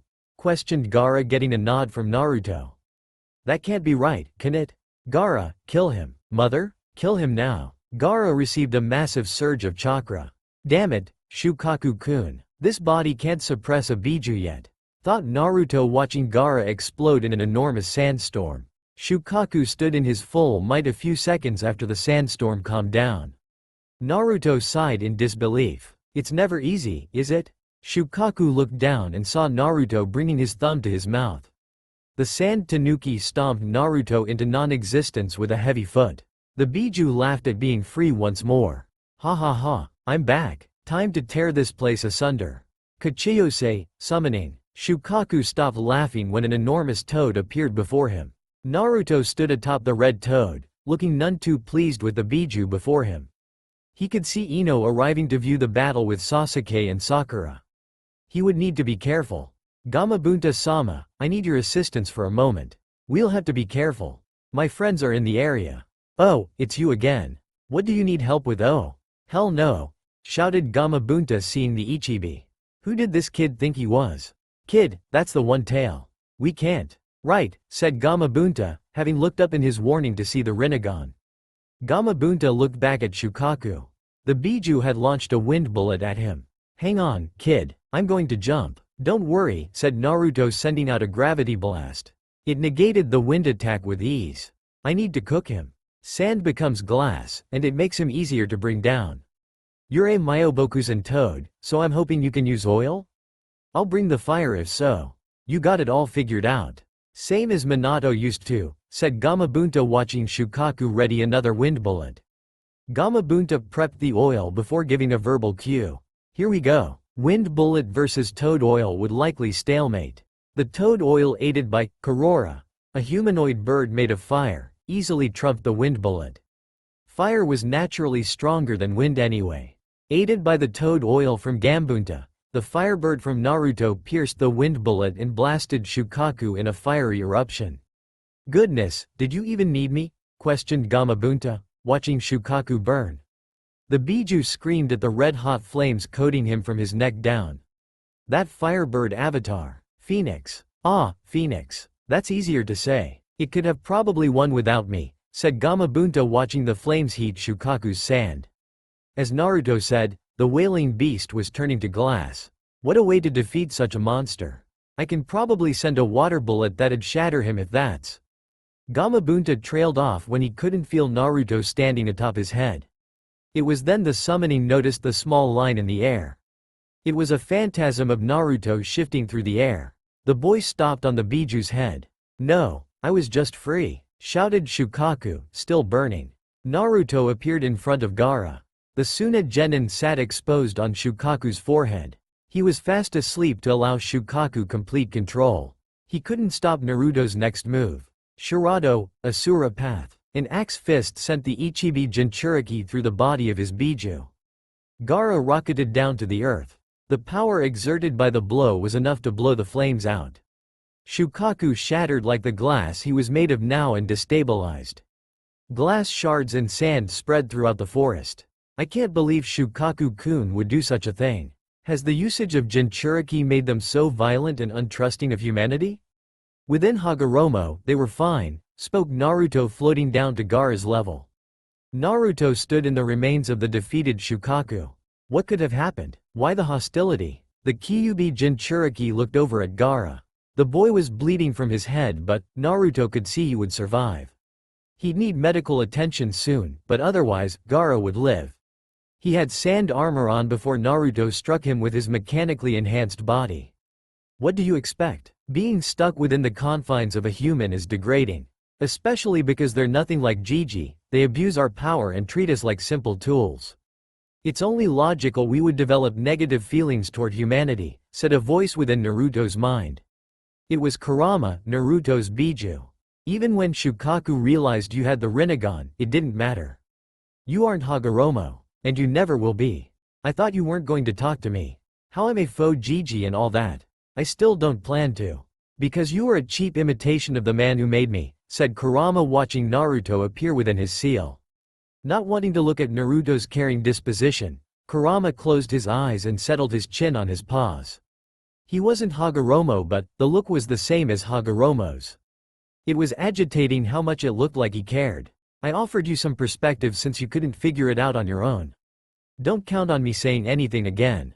I'm sure you'll come around, Kurama-kun. I'd stay to try to reason with you more, but I can feel the Sandame is in trouble, said Naruto before turning around and walking away. Rain, check on that. TCH, not a chance. Naruto smiled before vanishing from his mind. He had someone he needed to save. Chunin Exam Stadium. Orochimaru-sama needs to hurry the fuck up. My nose itches, and I'm tired of holding up this stupid barrier. Thought a red-haired girl with brown eyes. Located in one corner of a large rectangle, she held her hands up to form a formidable purple barrier. This is keeping people from interrupting Orochimaru-sama killing his sensei. That one Anbu burned to death trying to make it through before it went up. Dumb piece of shit. The girl smiled before twitching her nose again. It seriously itched, but she couldn't move her hands, or the barrier would go down. The barrier was going down anyway, so it didn't matter. She could scratch her. Wait, what the fuck? Questioned the girl, realizing the barrier was slowly disappearing. The barrier vanished entirely, and she saw the culprit behind it. He had yellow hair and icy, purple eyes. Who the fuck are you? That's not important because I'm a clone, said Naruto after absorbing the barrier's chakra. What is important is information. And I don't have time to waste. Jigokudo. Mu no Kai. Naraka path. Realm of nothingness. The world went black for the girl, and she found herself unable to move. She couldn't speak either because her tongue was held by something she couldn't see. Instantly, the place illuminated to show Naruto standing before her. There was a red construct with 3 fingers pulling her tongue an impossible length from her mouth. The girl looked left and right to see her other 3 teammates, who helped form that barrier, all in similar predicaments. He captured all of us? As my clones told you, I don't have time to waste, said Naruto looking at all of them. Which of you is the leader? None of them answered, but Naruto wasn't looking for a verbal response. Feeling chakra flow from the one with the orange mohawk, Naruto walked to him. Congrats, you tried to escape first. Ninjendo. Kyukan, human path, absorption soul. Naruto placed a palm to the boy's chest before closing his eyes. A second went by before Naruto nodded and removed his hand. The other 3 saw a ghoulish apparition attached to his hand that he tossed away into the darkness. The 3 looked back at the boy and could see his body limp. Did he remove his soul? Thought the gray-haired one before Naruto turned to him. Yes, Sakin, I removed his soul. Doing so lets me see his entire life. I didn't like what I saw, so I kept his soul, said Naruto before walking to Sakin. He placed a palm on the boy's chest. I know from him that you're the leader when the 5th guy isn't around. Which means you likely have the information I want. Naruto did the same to the effeminate-looking boy. Thank you for the information. Naruto removed his hand with the boy's soul attached. Naruto nodded his head before looking at the 2 remaining Auto Shinobi. The fear in them was palpable and justified. Naruto flung Sakin's soul into the darkness before prepping his departure. I'll be back for you too, said Naruto before disappearing in black fire. Naruto reappeared atop the Chunin exam stadium from the mouth of a large head. The head vanished, and Naruto looked across the destroyed roof. I'm coming, Gigi. The cage will not live past this day. With that, Naruto disappeared in a phantasm to aid his cage. He wouldn't let Orochimaru murder his pseudo-grandfather. Not while he could do something about it, at least. Hiruzen v Orochimaru. Kukakuku-sensei. You don't look like you're doing too well, said Orochimaru laughing at the Sandaime. Lying down on his back, Sarutobi Hiruzen wasn't doing too well. Not only was his age showing itself at the worst time, but his one student managed to summon Hiruzen senseis. The Shodem and Nidaime Hokages were brought back to life. Edo Tensei, Impure World Resurrection, was a troubling jutsu. It was an insult to nature because it brought the dead back to the world of the living. And Orochimaru chose 2 of the most powerful shinobi in history.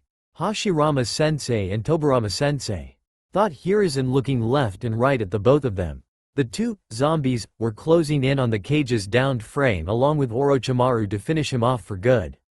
If Orochimaru had the jutsu perfected and brought them back closer to full power, this wouldn't have been any contest. Prime Me couldn't beat the 2 together.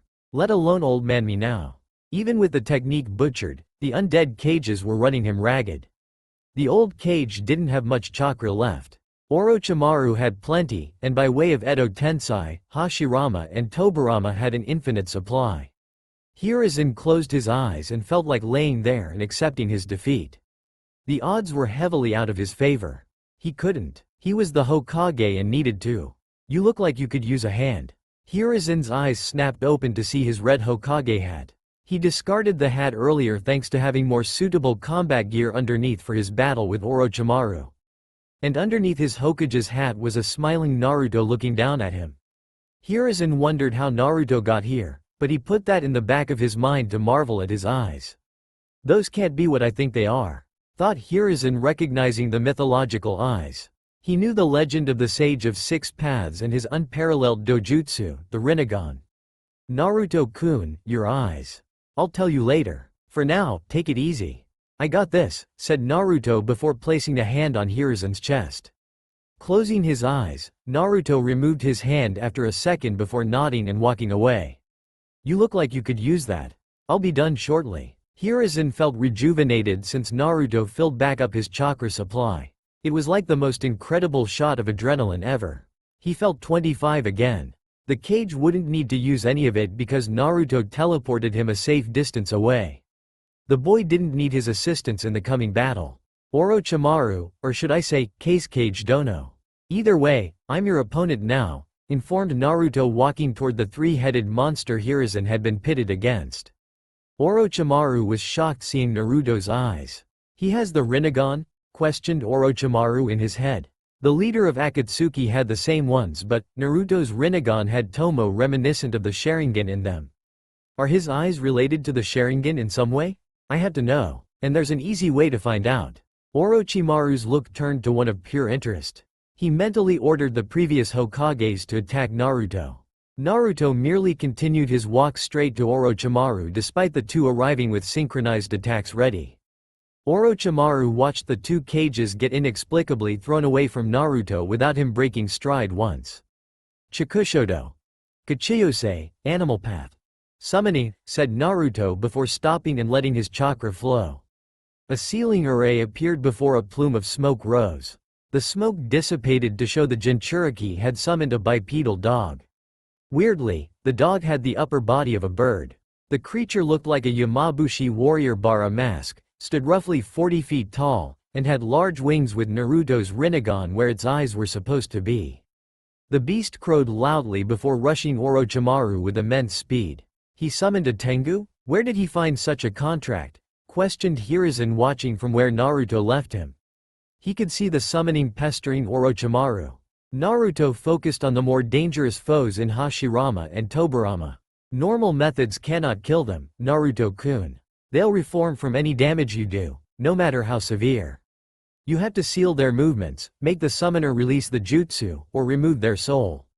Naruto had a jutsu planned to vaporize the two reincarnations. The shouted warning from the Sandaime reached his ears in time. If that's right, how is Gigi going to win this fight then? Does he have a technique that can seal them or remove their souls? Thought Naruto, watching Hashirama place his hands in the snake seal. His eyes picked up on the unique way the cage's chakra molded. He has a Kekkai Genkei. And his chakra. He was an earlier reincarnation of Ashura. Mokuton. Jukai Koden, wood style. Nativity of a world of trees. Trees emerged all around. They were numerous and trapping in their creation. Naruto was outpacing them in his dodging, so Hashirama amped them up further. The trees grew to monstrous heights before they stopped abruptly. Hashirama perked up when Naruto appeared before him. Naruto placed a palm to the undead cage's chest. Rest once more, Shodai-sama, said Naruto, removing Hashirama's soul. The man's body decayed into ashes to reveal another body. Figures of jutsu of this caliber would need a sacrifice to utilize it. A shame, I found it intriguing. A black rod slid into Naruto's hand after he spoke. He used it to block a sword strike from Orochimaru. Orochimaru was confused because it was in the boy's blind spot. The Sannin didn't know that anything that had his Rinnegan shared its vision with him. The Tengu watched Orochimaru disengage to try to catch Naruto unaware, and by proxy, Naruto did too. The attack from the Nidaime was also in the Tengu's line of sight. Fujutsu Kyuin, said Naruto, raising his other arm. He nullified and absorbed a pressurized stream of water from the Nidaime. Naruto kept his hand out before turning his head to the undead cage. Tendo. Demetsu, Diva Path. Guiding destruction. Rest again, Nidaime-sama. Tobirama haplessly flew at Naruto before making contact with his hand. Naruto ripped his soul out before the reincarnation deconstructed as Hashirama's did. Orochimaru felt fear when Naruto looked back his way. Hiruzen's ex-student made it his mission to get as far away from Naruto as possible. He would need an opening. The Rinnegan grants so many abilities. Pain had nothing like this. Only the gravity powers, thought Orochimaru, wary of Naruto. The Jinchuriki was nothing like the boy he'd defeated in the Forest of Death. Where did this power come from? You allowed this. Orochimaru blinked, hearing Naruto's answer. What? When you cut my biju off from me, this power was allowed to flow freely. You can read minds? Yes, but I didn't need to read yours. It's written all over your face, said Naruto before the tomo in his eyes spun. The outer 3 tomo vanished before Naruto's chakra spiked. Goodbye, Orochimaru. Shun Goku Satsu, instant hell murder. Orochimaru watched Naruto glide slowly toward him. However, Naruto was already behind him. His brain made him think Naruto was moving slowly because of the phantasm before him. And he died a few seconds ago, but his body hadn't figured it out yet. Hiruzen saw the entire sequence. It happened in an instant, but the phantasm showed what transpired. Phantasms of Naruto striking Orochimaru could be seen, and the number of blows was incalculable. There were so many. The Sandaime saw Orochimaru finally drop before realizing the Sannin wouldn't move again. The aged Kage made his way to check for himself. The closer Hiruzen got, the Kage could hear progressively louder wheezing breaths. They were coming from Naruto. Naruto-kun, are you alright? A tear of blood trailed from Naruto's left eye. Hiruzen was worried until the boy's breaths calmed down. Hiruzen allowed Naruto a moment and turned to Orochimaru. Is he dead? His skin changed from pale white to a sickly purple. However, he doesn't look hurt physically. What did Naruto do to him? I am alright, Gigi. I keep finding out the hard way that this body isn't ready for the full scope of techniques it can use, said Naruto, clearing the bloody tear with his sleeve. The technique he used was one of the most taxing in his arsenal. I hope you said goodbye. He won't ever be coming back. What did you do, my boy? I saw you hit him, but I see no evidence. The Shun Goku Satsu isn't a technique that strikes at one physically. It is a special power of my Rinnegan that allows me to attack one's soul directly. Hiruzen's eyes widened at the explanation. What a dangerous ability. One could fortify their body through rigorous training or medical enhancements. One could strengthen their mind to avoid interrogation and others tinkering with it. There was nothing one could do to ruggedize their souls as far as Hiruzen knew. Naruto's technique was unquestionably a surefire kill. All the strikes I saw then? Was me battering Orochimaru's soul until it could take no more, confirmed Naruto, looking down at the motionless Sannin. The discoloration of his skin is a byproduct of the soul no longer housing the body. I destroyed his soul entirely, and that's the last anyone will hear of him. This life or the one after. Orochimaru was gone entirely? There wasn't going to be an afterlife for him? Hiruzen wanted to say that was harsh, but he couldn't. He knew what his ex-student had become, what he had done. If anything, that was too easy a punishment. Orochimaru could have burned in hell if it were up to most of the shinobi world. I saw some of his subordinates' memories. That was a very vile man, Gigi. I would have read his mind, but I don't want to know of all the things he did. I'm sure they were disgusting. Naruto's Tengu made its way to its summoner. Naruto hopped atop its shoulder before looking at his Hokage. I have some things to handle. I'll be by later to tell you what happened to me. I'll keep this hat until then, too, because it will be mine eventually. Never forget that, Dabayo. Hiruzen forgot all about his cage hat. The kid did look good wearing it. I'll be glad to give it to you someday, said Hiruzen before Naruto's summon flew away. Once Naruto got out of eyesight, Hiruzen noticed several Anbu reaching his position. The same ninjas who watched the fight thanks to the barrier earlier. Hiruzen wondered why they didn't spring into action when the barrier fell. He'd find out later that Naruto stalled them, all to keep as many people as possible from finding out about his powers. He wasn't ready to show the world yet. What is the status of the village? Questioned Hiruzen, showing where his priorities were at. Secure, Hokage-sama. Jiraiya-sama is warding off any threats with help from others. Uzumaki Naruto thwarted their main threat of a full Ichibi based on reports from several genin. Without the Ichibi, expelling the enemy is going well, reported the tan-cloaked Anbu. Sanagakure has surrendered already. They found out their cage was Orochimaru and ceased their actions. The Anbu then took notice of Orochimaru before looking up at Hiruzen. Orochimaru? Dead, yes. We have no time to waste. "Let us finish dealing with this invasion," said Hiruzen sharply before they all departed. 1 week later, with how bad the invasion could have been without Naruto's intervention in the Hokage's fight and stopping Gaara from using a full possession in the heart of Konoha, lives were still lost. A mass funeral was held for the lives of those lost. Hiruzen gave the deceased an excellent speech. He addressed the residents in a way that uplifted them in such a trying time. It was moments like these that reminded you this man had been a leader for over 4 decades. Despite all the newly hopeful faces, Hiruzen particularly paid attention to Naruto. He wasn't the only one sad, but he seemed the most affected.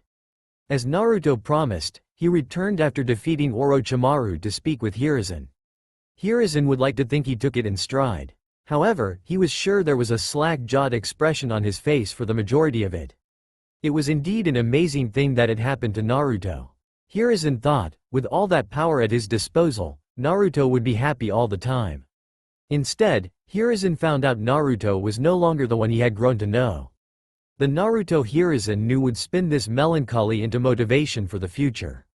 In an "I'll get strong enough, so this never happens again" kind of way.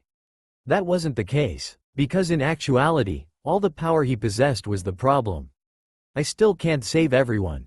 I'm otherworldly strong, and yet, I couldn't save everyone," thought Naruto with uncharacteristically dim blue eyes.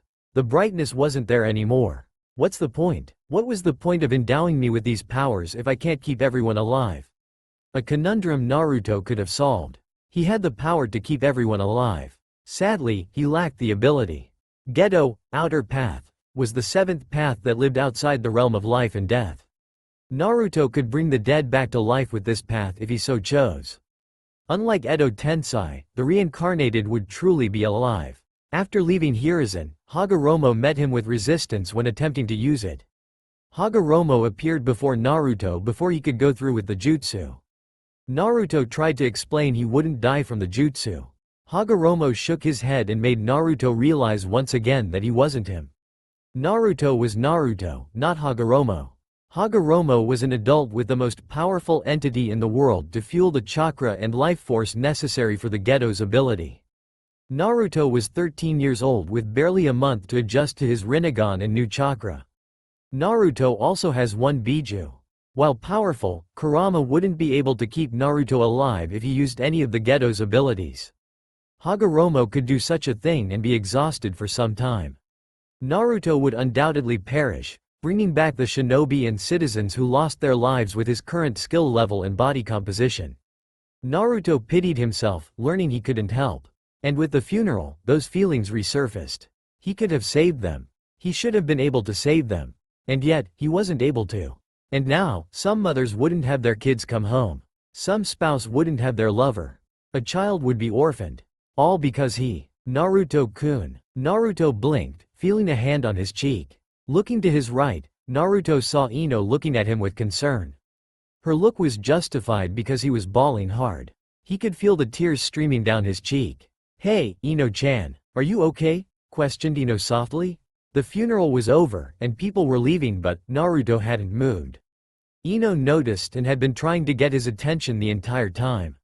"Did you know one of the deceased?"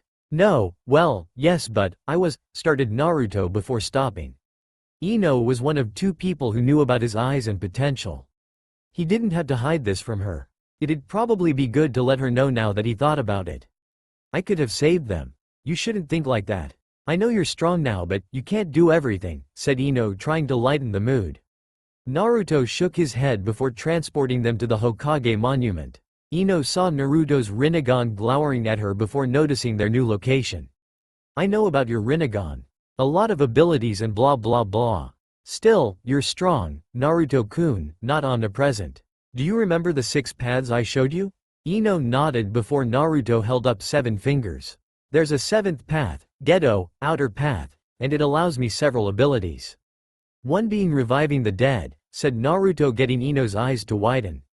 "I can revive anyone, be it right after their passing or decades and decades since. It's more strenuous the longer they've been dead and dependent on the revived person's strength. I can bring back a singular person. I could also bring back everyone who died during the invasion."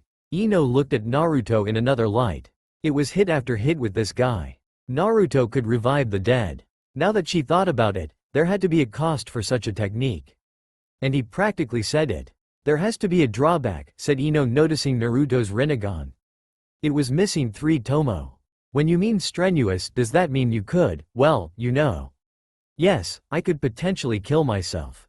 Naruto found no reason to hide such a thing. He didn't want to lie to Ino. The look he got brought a smile to his face. She does look like Hagoromo's lover. She used to stare at him the same way for the things he would say. It's crazy the similarities. Naruto wrapped Ino up in a hug before she could lay into him.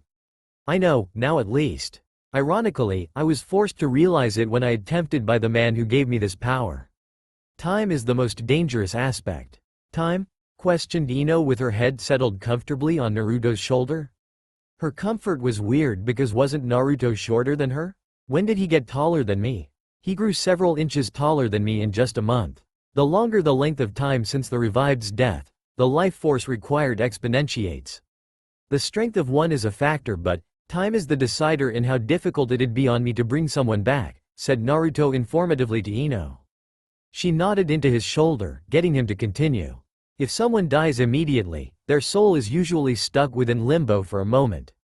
If there, it's much easier to grab. As time passes, the soul moves further and further away, which makes it much harder to reach and bring back.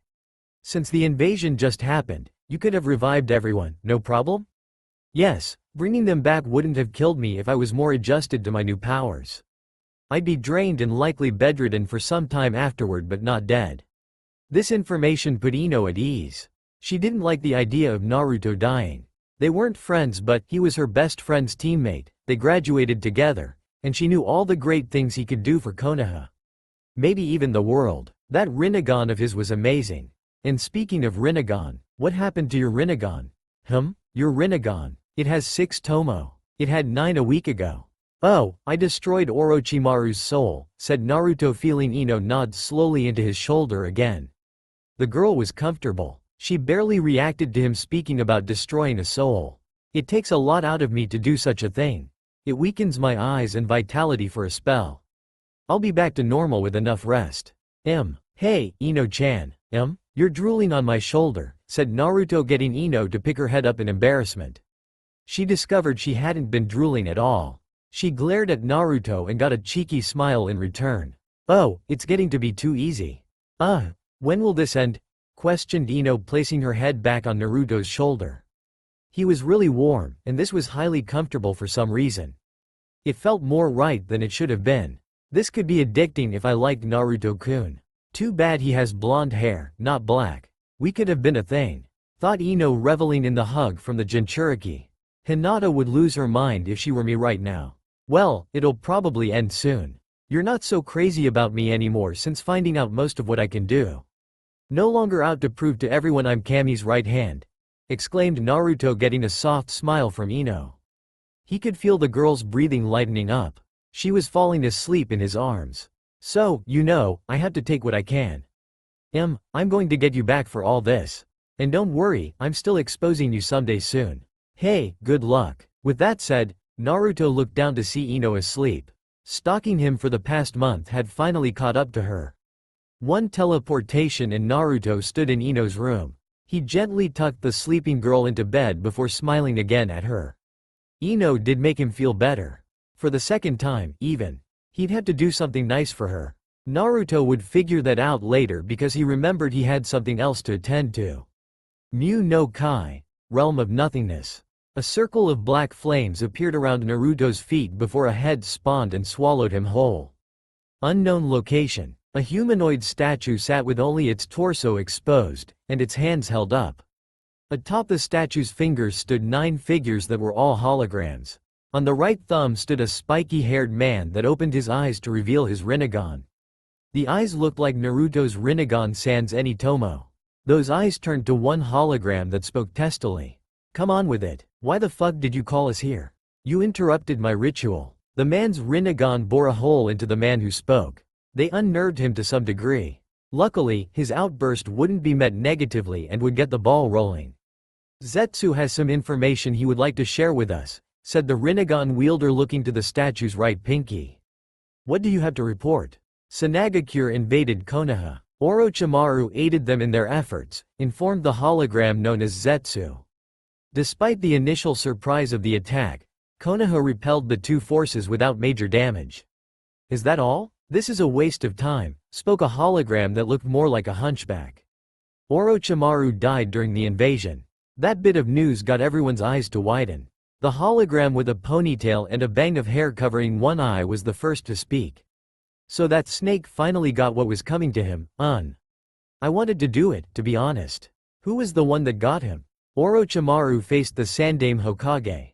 "Oh, looks like your cage can still get down, Itachi-san," spoke a taller hologram with beady eyes and shark-like teeth. "That is the most prevalent news, but also, the Kyuubi Jinchuriki managed to defeat the Ichibi Jinchuriki who'd undergone a full possession," continued Zetsu, getting looks of interest. "He seems to be under the tutelage and watchful eye of Jiraiya of the Sannin. During the first match of the exams, his performance was by far the most impressive. From their previous thoughts, the Kyuubi Jinchuriki wasn't anything impressive. According to Zetsu's initial report, Naruto had failed his Genin exam twice. Nothing was extraordinary about him other than the Biju within him. A Biju meant nothing to the people in the room. They could deal with a Biju sealed within an inept Jinchuriki. However, it seemed Zetsu's data was outdated if he could take out a full Biju. "It looks like we need to update our information on him. Who is closest to the Land of Fire? Itachi-san and I are less than a day out." "Good, you two will go and handle updating our information. Capture the Jinchuriki if possible," spoke the leader, getting nods from the two shinobi. "If there isn't anything else," continued the leader looking to Zetsu. He got a shake of the head from the man. "Then you're all dismissed. We will reconvene again soon." The holograms slowly vanished one by one to go about their business. A business that involved Konoha's Jinchuriki first and foremost. With Naruto. "Achoo!" sneezed Naruto, shaking his head after. Removing his face from his elbow, Naruto looked forward with a smile. "Someone must be talking about me. Now then, where were we? Tayuya and Kidomaru?" questioned Naruto, looking at the two remaining captured Oto shinobi. They'd been in this realm for over a week, mainly because Naruto forgot about them. "I have no more use for either of you. I've killed Orochimaru, and I plan to begin eradicating any trace of his existence from this world." Tayuya, the redhead female, and Kidomaru, a tanned-skinned boy with 4 extra arms, looked shocked at the news. Orochimaru was dead? Because of this kid? They'd have asked how, but their tongues were held by that red construct. "And it seems I'll be starting with the two of you," said Naruto, getting a panic look from Tayuya. He placed a hand on her stomach. Tayuya looked fearfully, seeing his Rinnegan glow ominously. Kyukan, absorption soul. Naruto pulled back with a soul in his hand. Tayuya figured she was dead until seconds passed by with nothing happening to her. Her confusion was immense when she saw Naruto fling the soul into the darkness. Naruto could see the question in the girl's eyes. "Orochimaru placed a portion of himself within you through your curse mark. I could feel his presence within the other two as well. Killing you would solve it because it did with your teammates, but you don't seem hell-bent on destroying Konoha or harming innocents any longer," said Naruto before a shine came to his eyes. "I wouldn't be wrong in that assumption, would I?" Tayuya shook her head. Naruto closed his eyes before hearing her drop to the floor. The girl found her tongue released and sat helplessly before Naruto. The Jinchuriki nodded and moved on to Kidomaru. Removing Orochimaru's soul, Naruto gave the same question. "If I free you, will you harm Konoha or innocents?" questioned Naruto, getting another shake of the head. Naruto nodded, but Kidomaru's tongue wasn't released. "One cannot lie to the King of Hell. If you do..." The tendril holding Kidomaru's tongue proceeded to yank it from his mouth.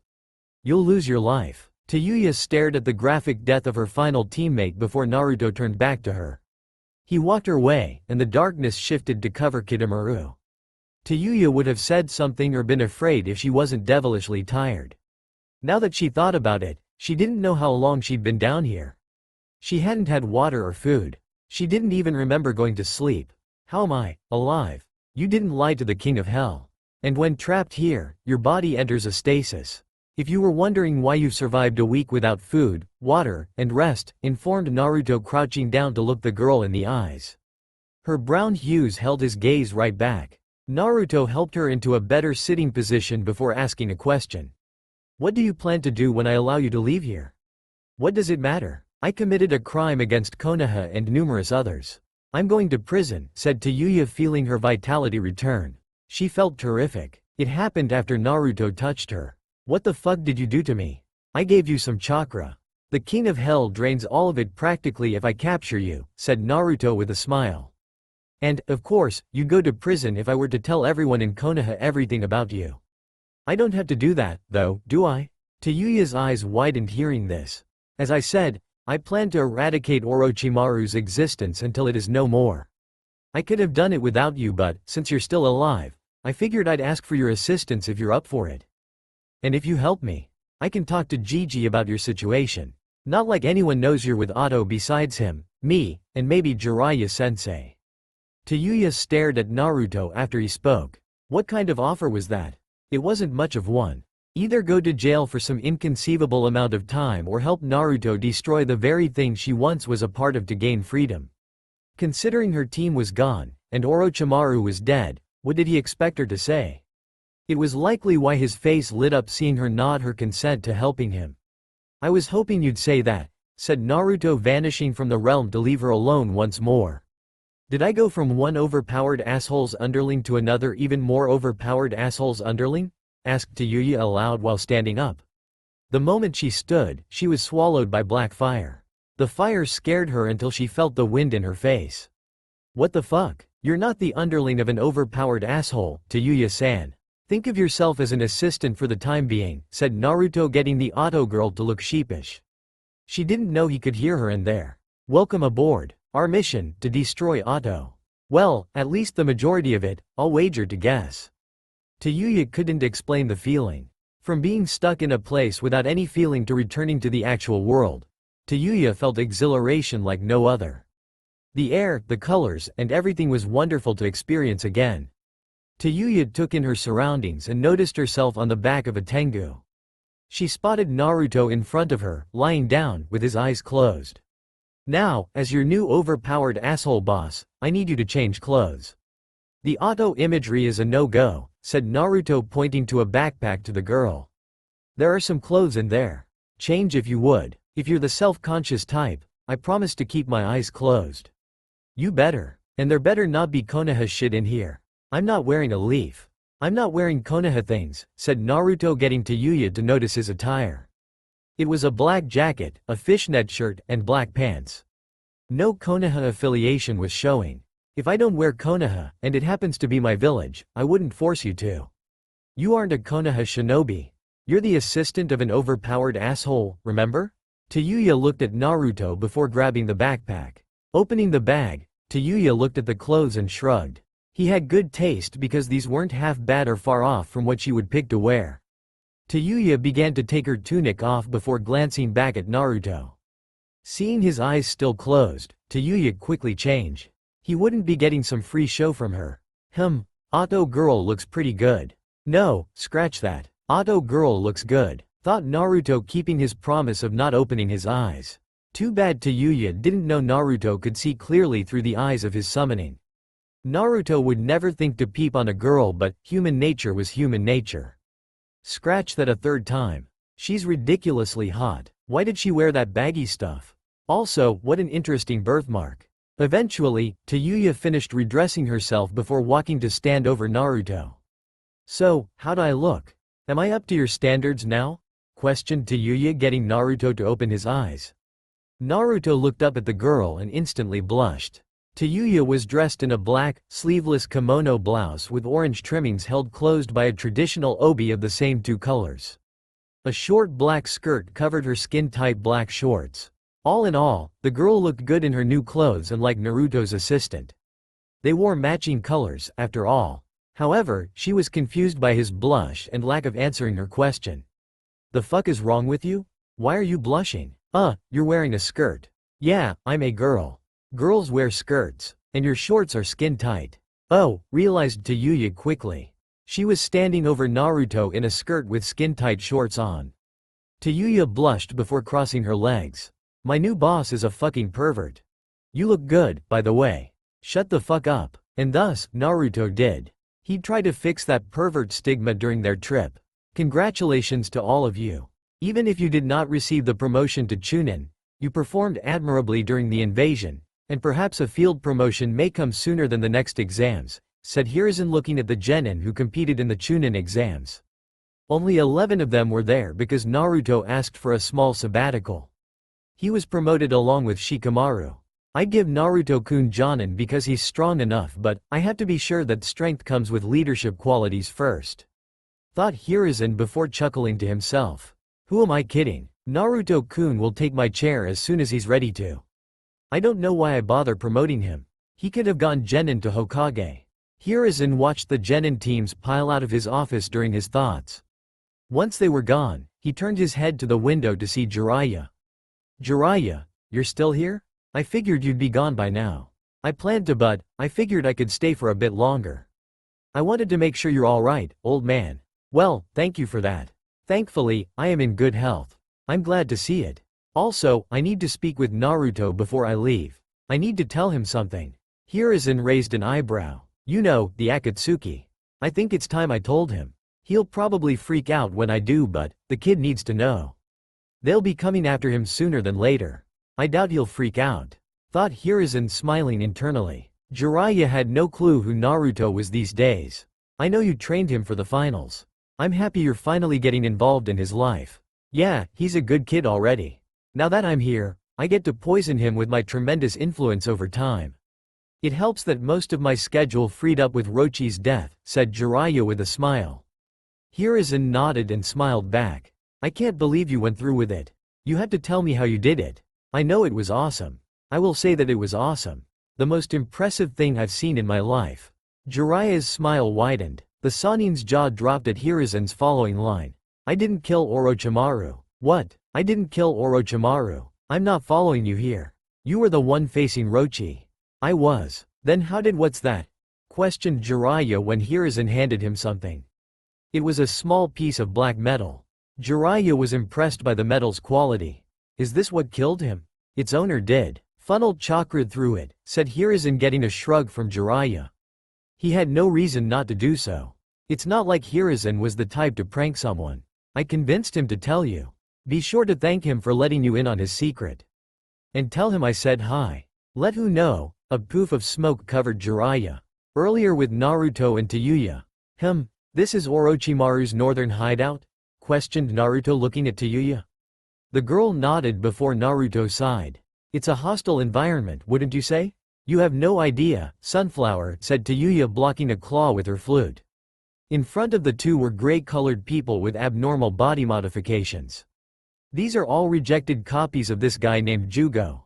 Everything here is this, a mindless beast. I know, somewhat. I have Sakin's memories. Naruto stabbed a black through one of the people. Despite this, I feel the need to ask. Is there nothing of note here? Nope, this place sucks. Everyone here has a curse mark and is a shitty throwaway. Other than the original, but he's even more insane, confirmed Tayuya dodging 2 attacks. She landed behind Naruto with her back to him. Not worth it, in my opinion. Alright then, said Naruto sparking with lightning. He was done messing around. Kaminari no Maki, coil of lightning. Tayuya heard thunderclaps and looked at Naruto. Bolts of lightning were snapping off of Naruto's body. The bolts crackled across the landscape, wiping out hordes of their adversaries. One lightning bolt was enough to defeat them. However, each foe was struck by at least 3 in rapid succession. The guy looks like he's barely trying, thought Tayuya watching the casual display of power. The jutsu was altering the landscape. This could wipe out an army if he chose to. Well, it is wiping out an army. They don't have a chance. Once again, nothing here worth anything? Questioned Naruto, getting another nod from Tayuya. Naruto nodded back before ending his lightning attack. Then it's time to leave. Doden. Bunkatsu Shitaji, Earth style. Splitting foundation, Naruto placed a palm to the ground, splitting the island in 2. Naruto stood and tapped Tayuya to teleport them back atop his airborne Tengu. No need to dilly-dally then. Sweden. Hishoku, water style, wave erosion. From the split, a massive gush of water spewed out of it. The water rose into a titanic wave over 100 feet tall before gravity took hold. The wave crashed back to the earth with a mighty splash. Tayuya didn't have to look down to know that anything on the island was dead when the water landed. Tayuya could only stare at Naruto. She was scared seeing the bored look on his whiskered face. "You are a terrifying boss. How can you do that with no effort?" asked Tayuya looking down. "You made an entire island disappear. There's only water. Orochimaru could never do anything on such a scale. I'm terrifying? Even when I'm on your side? Especially then. I get to see all the ridiculous shit you can do and live to know someone's walking around capable of said ridiculous shit. I never thought about it like that. I guess that would make me terrifying," said Naruto with a shrug. The island was a part of the ocean and would stay that way forever. Naruto perked up, feeling a familiar chakra. Took him long enough. "Chikushodo, animal path. Know what, sensei?" questioned Jiraiya before blinking. He was confused to no longer be in the Hokage's office. Gaining his bearings, Jiraiya looked over and spotted Tayuya. Hello? Sup goofy-looking dumbass. Sunflower has been waiting for you." Tayuya waved before taking a seat and playing melodies with her flute. Jiraiya raised an eyebrow at the greeting. She didn't have the answers for how he was here. If she did, she didn't seem like she'd answer anyway. Turning the other way, Jiraiya gasped, seeing the Rinnegan staring back at him.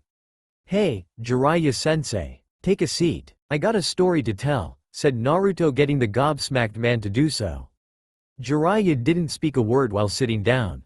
"Glad you listen. Some would probably fire off questions even though I'm going to tell them anyway. Now where to start?" Jiraiya sat wide-eyed, listening to Naruto's rundown on his newfound powers.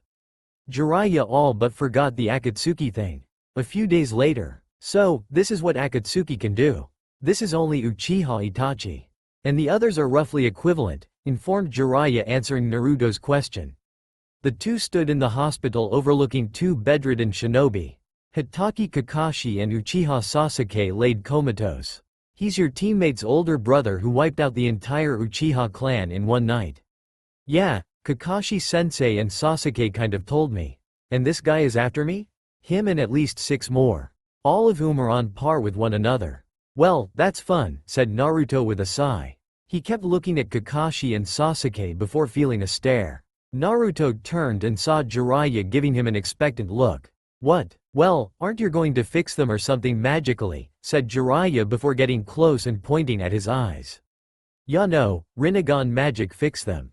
It's not magic. And I can't," said Naruto, getting Jiraiya to raise an eyebrow. "I can't do anything. Physically, I could probably help, but this is mental.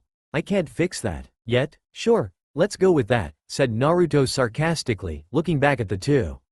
"Is this why Gigi called us back before we were done? He thought I could help?" "Pretty much. Kakashi is important to the village. We need him back up as soon as possible," said Jiraiya before turning to Sasuke. "And that's a kid, tortured by his predicament only to get it thrown in his face again by the very one who put him in it," continued Jiraiya before clapping. Since Naruto couldn't help, this only meant one thing. "Road trip time. You were on a road trip, Ero-sensei." "Yeah, yours. This one is mine, so I shall be hyped for it. Especially considering who we're going to get," said Jiraiya, patting Naruto on the head. "You're coming with me. And side note, where did this pervy sensei thing come from? You're my sensei. And you're a pervert. Ero-sensei. Works well. Name one perverted thing I've done in front of you." A nurse walked in before Naruto could answer. Jiraiya looked at her lecherously when she passed him. "Hello, nurse babe in the building. Nice little body she's got. Ero-sensei." Jiraiya looked down at a smirking Naruto. "Oh, come on. That's not even fair." Pipsqueak started then stopped Jiraiya before noticing something. "Have you grown? When the Rikudo's chakra melded with my chakra network, its Rinnegan magic made my body adapt to the power it now houses." "So, you grew?" "Yes, and growing still." "Neat," replied Jiraiya before turning his attention back to the nurse. She saw him and smiled before walking out. Jiraiya's eyes panned low to admire the woman's physique again. "Road trip might need a small delay while I take." "Ero-sensei. I told you it works well." Jiraiya shook his head before grabbing Naruto's head with one palm. He walked out with the smaller shinobi. "Let's just go." One day later. "Tanzaku guy. Why here, sensei?" "Gambling town," replied Jiraiya coolly while looking at the bustling town. "The person we're looking for is an addict." A good starting point, if anything I'd say. Any description you got? 106 centimeters. What? He's only 3.5 feet tall, questioned Naruto, getting a shake of the head from Jiraiya. We're looking for a woman, Gaki. And no, 106 centimeters, said Jiraiya with a lecherous grin. He brought his hands up like he was cupping an imaginary chest. 106 centimeters. No way. You're lying, said Naruto with rosy cheeks. She was my teammate. If anyone knows, it is me. Teammate? Like the third Sannin? Yep, we're looking for Tsunade Hime. Wow, I might meet all 3 Sannin in the same month, said Naruto with a smile before closing his eyes. She got chakra like you? I'd say more. Hummed Naruto in reply. Naruto's eyes snapped open before he nodded his head. I think I found her. She's here? Maybe. There aren't many people in the world with chakra as strong as yours. And there's one on the other end of this town.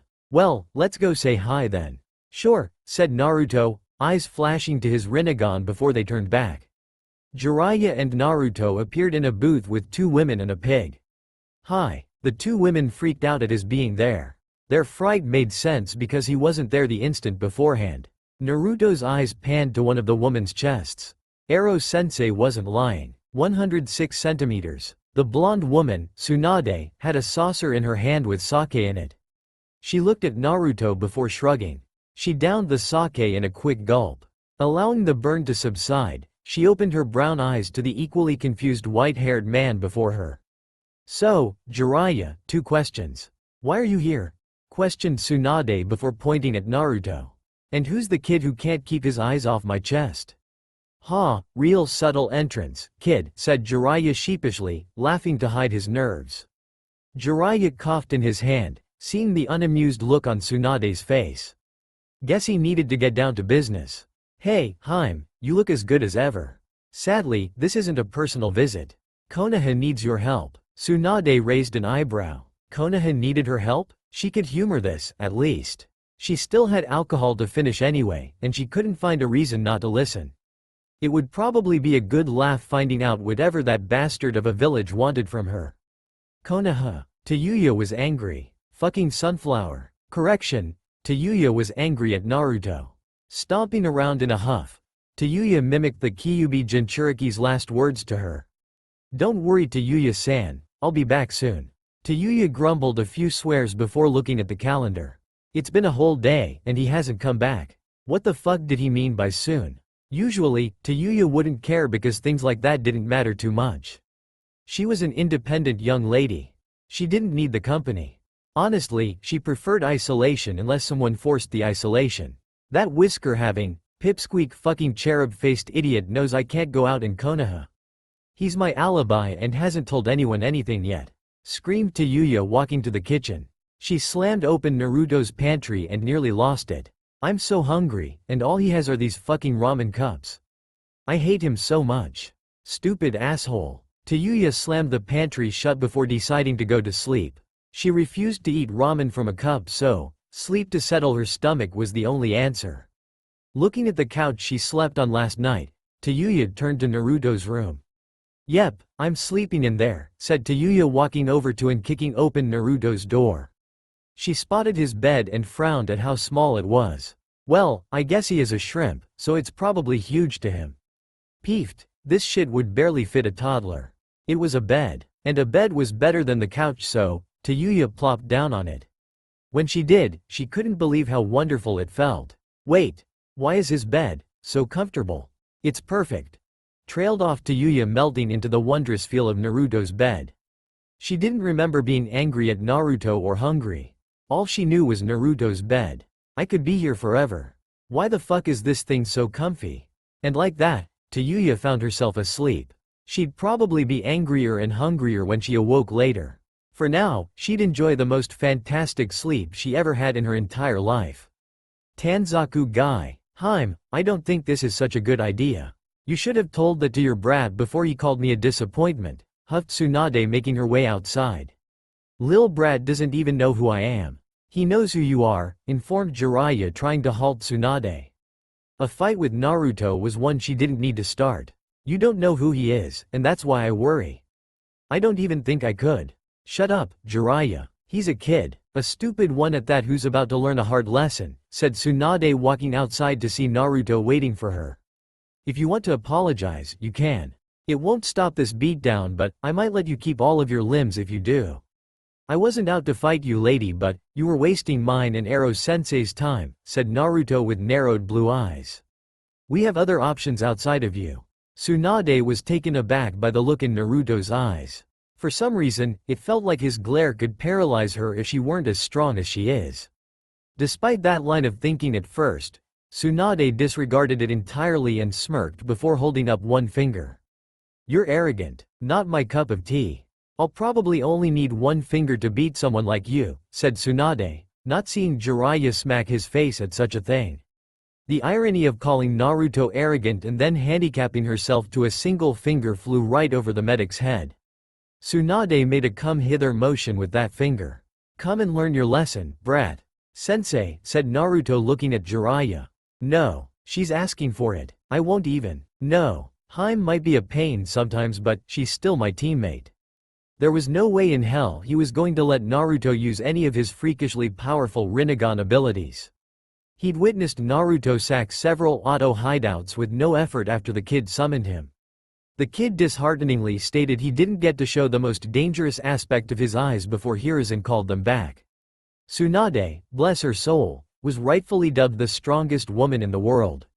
However, Jiraiya could see the rust on her. She would be no challenge to Naruto, even without his Rinnegan.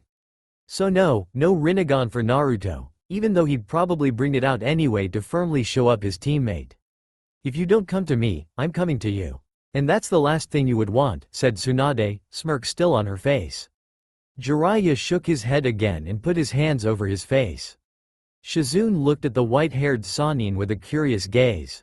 Naruto was a newly promoted Chunin, and Tsunade was Tsunade. Shizune saw no other outcome but her master's victory. Tsunade did too. If you let me start this fight, I promise it will be over in an instant. Yeah, said Naruto standing in front of Tsunade. Holding on to her promise, Tsunade moved one finger in front of his fist and stopped it easily. The blonde woman was surprised at his speed and saw his fist headed for her chin. Naruto's eyebrow rose at the casual way she stopped his punch. Your chakra control is this fine-tuned. You can augment your strength to absurd levels. The dedication to one's chakra controlled to such an extreme degree. He could see why she was so lauded off that ability alone. I'm impressed. 5 Narutos phased into existence, getting Tsunade's eyes to widen. There was no hand seal, no poof of smoke, or any indication Naruto was using a jutsu. The clones spawned and kicked the Sannin into the air. Tsunade cringed at the perfectly placed kicks. He admires my chakra control? His chakra control is crazy too. He can use that high-level jutsu with no hand seal, thought Tsunade, frantically shifting her body in the air. The 5 clones had jumped to meet her. She landed before 10 more Narutos spawned around her. As if I'd let that happen again. Tsunade rose her finger before dropping and thrusting it into the ground. The ground exploded in a spiderweb crack, upturning pieces of earth that shook the area violently. Tsunade dispelled the gaggle of Narutos with ease. Dust clouded the area from her attack. The clone Narutos were gone. The original stood looking at her like he had been since the earlier shadow clones. Tsunade then noticed the dust in the air was blowing toward her gently. Naruto was using a low-powered wind tunnel that practically outlined her. What is the point of this small breeze? Thought Tsunade, unaffected by the slight wind flowing through the area. All he did was clear the air of the dust and debris. Outside of that, he wasn't doing anything. Wait, is his chest puffed out? Hai no Maki, coil of fire. Thought Naruto, exhaling a blast of red-hot fire. Thanks to the wind tunnel he'd created, Naruto's flames were concentrated and kept from spreading out like usual to avoid damaging the buildings lining the street. He wasn't Tsunade. Naruto refused to do collateral damage when facing someone unless necessary. What the hell is this kid? Thought Tsunade, ducking down and picking up a piece of earth to protect herself. She began to sweat lightly at the heat flowing around the piece of earth that shielded her. The female Sannin felt like she was cooking in a furnace. Someone his age shouldn't be capable of ninjutsu like this. It's over. Tsunade's eyes widened, and she turned to see Naruto there with his arms folded. His fire jutsu still blazed on around them. He was avoiding it thanks to the rock she put up. Tsunade was prepped to defend until she sunk into the ground. Tsunade's legs were in the ground up to her knees before a series of spears rose. The spears stuck her torso in place awkwardly. "As I said, there are other ways to help my teammates than you," said Naruto with the same cold eyes he had at the beginning. Arms still crossed, Naruto looked down at the very gifted medic Nen. His eyes softened before he spoke again. "Ero-sensei said it. I know about you. It sucks that your lover and baby brother died fighting for Konoha. I can't understand the pain you went through," continued Naruto before his eyes hardened. "But someone else's lover, baby brother, father, mother, sister, etc. died in the wake of your absence and forfeiture on life as a kunoichi. You could have possibly saved them and many more to keep someone else from the same heartbreak you feel. But you didn't and won't. That's why I said you're a disappointment. You could do so much where others can't and wish they could." Tsunade sat wide-eyed and forcibly stuck listening to the words of the Jinchuriki. He was 13, yet speaking like he'd lived a life full of strife. If only she knew that he had, in a sense. Tsunade didn't know, and even if she did, the woman wouldn't care anyway. Her pain was unique to her, and who was he to tell her how to deal with it? This was the reason she was a disappointment to him? Because she wouldn't fix every little boo-boo that befalls or befell someone from her grandfather's village. Give her a break. "Oi, you damned whiskered brat," said Tsunade, getting Naruto to raise an eyebrow. The earthly prison began to crack. The look on the Sanin's face shifted to one of anger. "It's somehow my fault that Sarutobi didn't listen to me when I said we needed more medics? It's somehow my fault there is no one else in the entire world that can help your hurt friends outside of me? Huh? It's my fault I wasn't good enough to save my own family with my power, and now when someone else faces my reality, I'm supposed to help them when no one was there to help me." Naruto watched the woman forcibly tear through his jutsu while she spoke and stood to look at him with fierce brown eyes. Tsunade didn't wait long for an answer when she saw the same brutally cold eyes still looking at her. She kept her earlier promise despite her anger-fueled attack. She led with her pointer finger, which could level a building. "Sadly, yes. You can't help you were endowed with great power," said Naruto, shifting his head left of Tsunade's finger before his Rinnegan shifted on. A sharp and crisp left-right of chakra-fueled fingers to the stomach dropped Tsunade to her knees, parallel with Naruto. "I believe those endowed with great power shouldn't run from moments where they can do good in this troublesome world," continued Naruto before lashing out with an elbow to Tsunade's temple. He stopped an inch from leveling the legendary medic. Her pigtails blew from the force gathered. The elbow wouldn't demolish a building, but it would have put Tsunade through the building next to them. "I promise you I won't, so that one day I can save someone's loved one or maybe their baby brother. Because if everyone thought like you, no one would save anyone.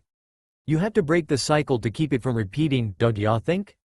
"It's what I think." "Wow, nice words," thought Jiraiya with a smile.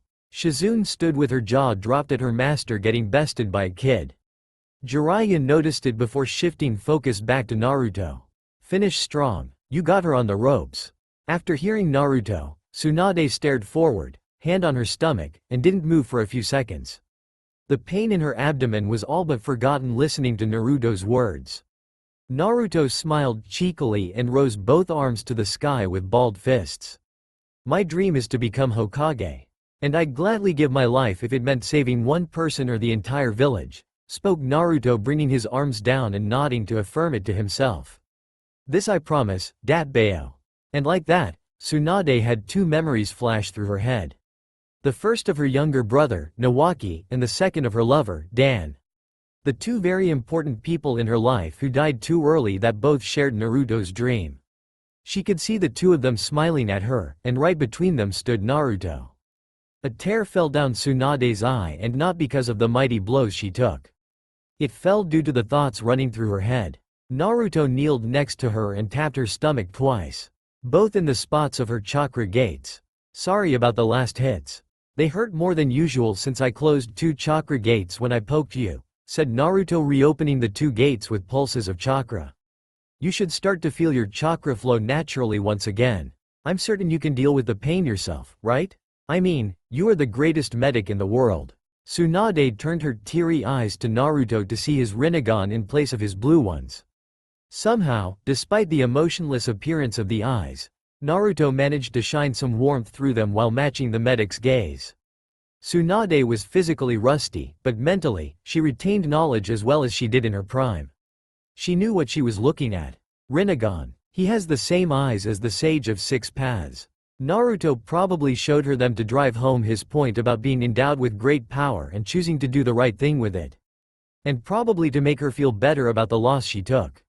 She needed the latter because losing to a fresh Chunin would hurt her reputation and pride tremendously. She needed to train again because she wouldn't go down like this next time. So fascinated about the eyes, Tsunade nearly missed what was behind Naruto. Naruto, look out, someone managed to sneak up on me, thought Naruto, turning to see a volley of shuriken flying his way.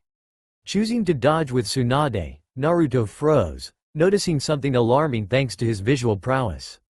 There's shuriken in the shadows of these. No escape. Seiatsu, subjugating pressure, Naruto formed a gravity wall around him and Tsunade that deflected the shuriken. Naruto quickly moved from behind Tsunade, who impressively managed to get him out of harm's way, before he looked up at the red eyes of the man behind the shuriken. Uchiha Itachi. Hello, Naruto-kun, spoke Itachi monotonously, wondering how his shurikens were stopped. Itachi considered a wind jutsu of some sort before seeing Naruto's eyes.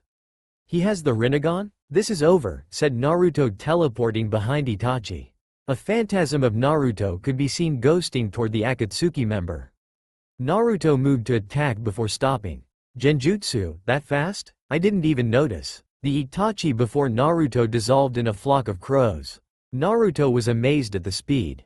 Itachi must have gotten him when they first met eyes for the second before Naruto teleported behind him. Then, he had the foresight not to pass go and collect $200 by hightailing it out of there immediately because Naruto couldn't feel him anymore.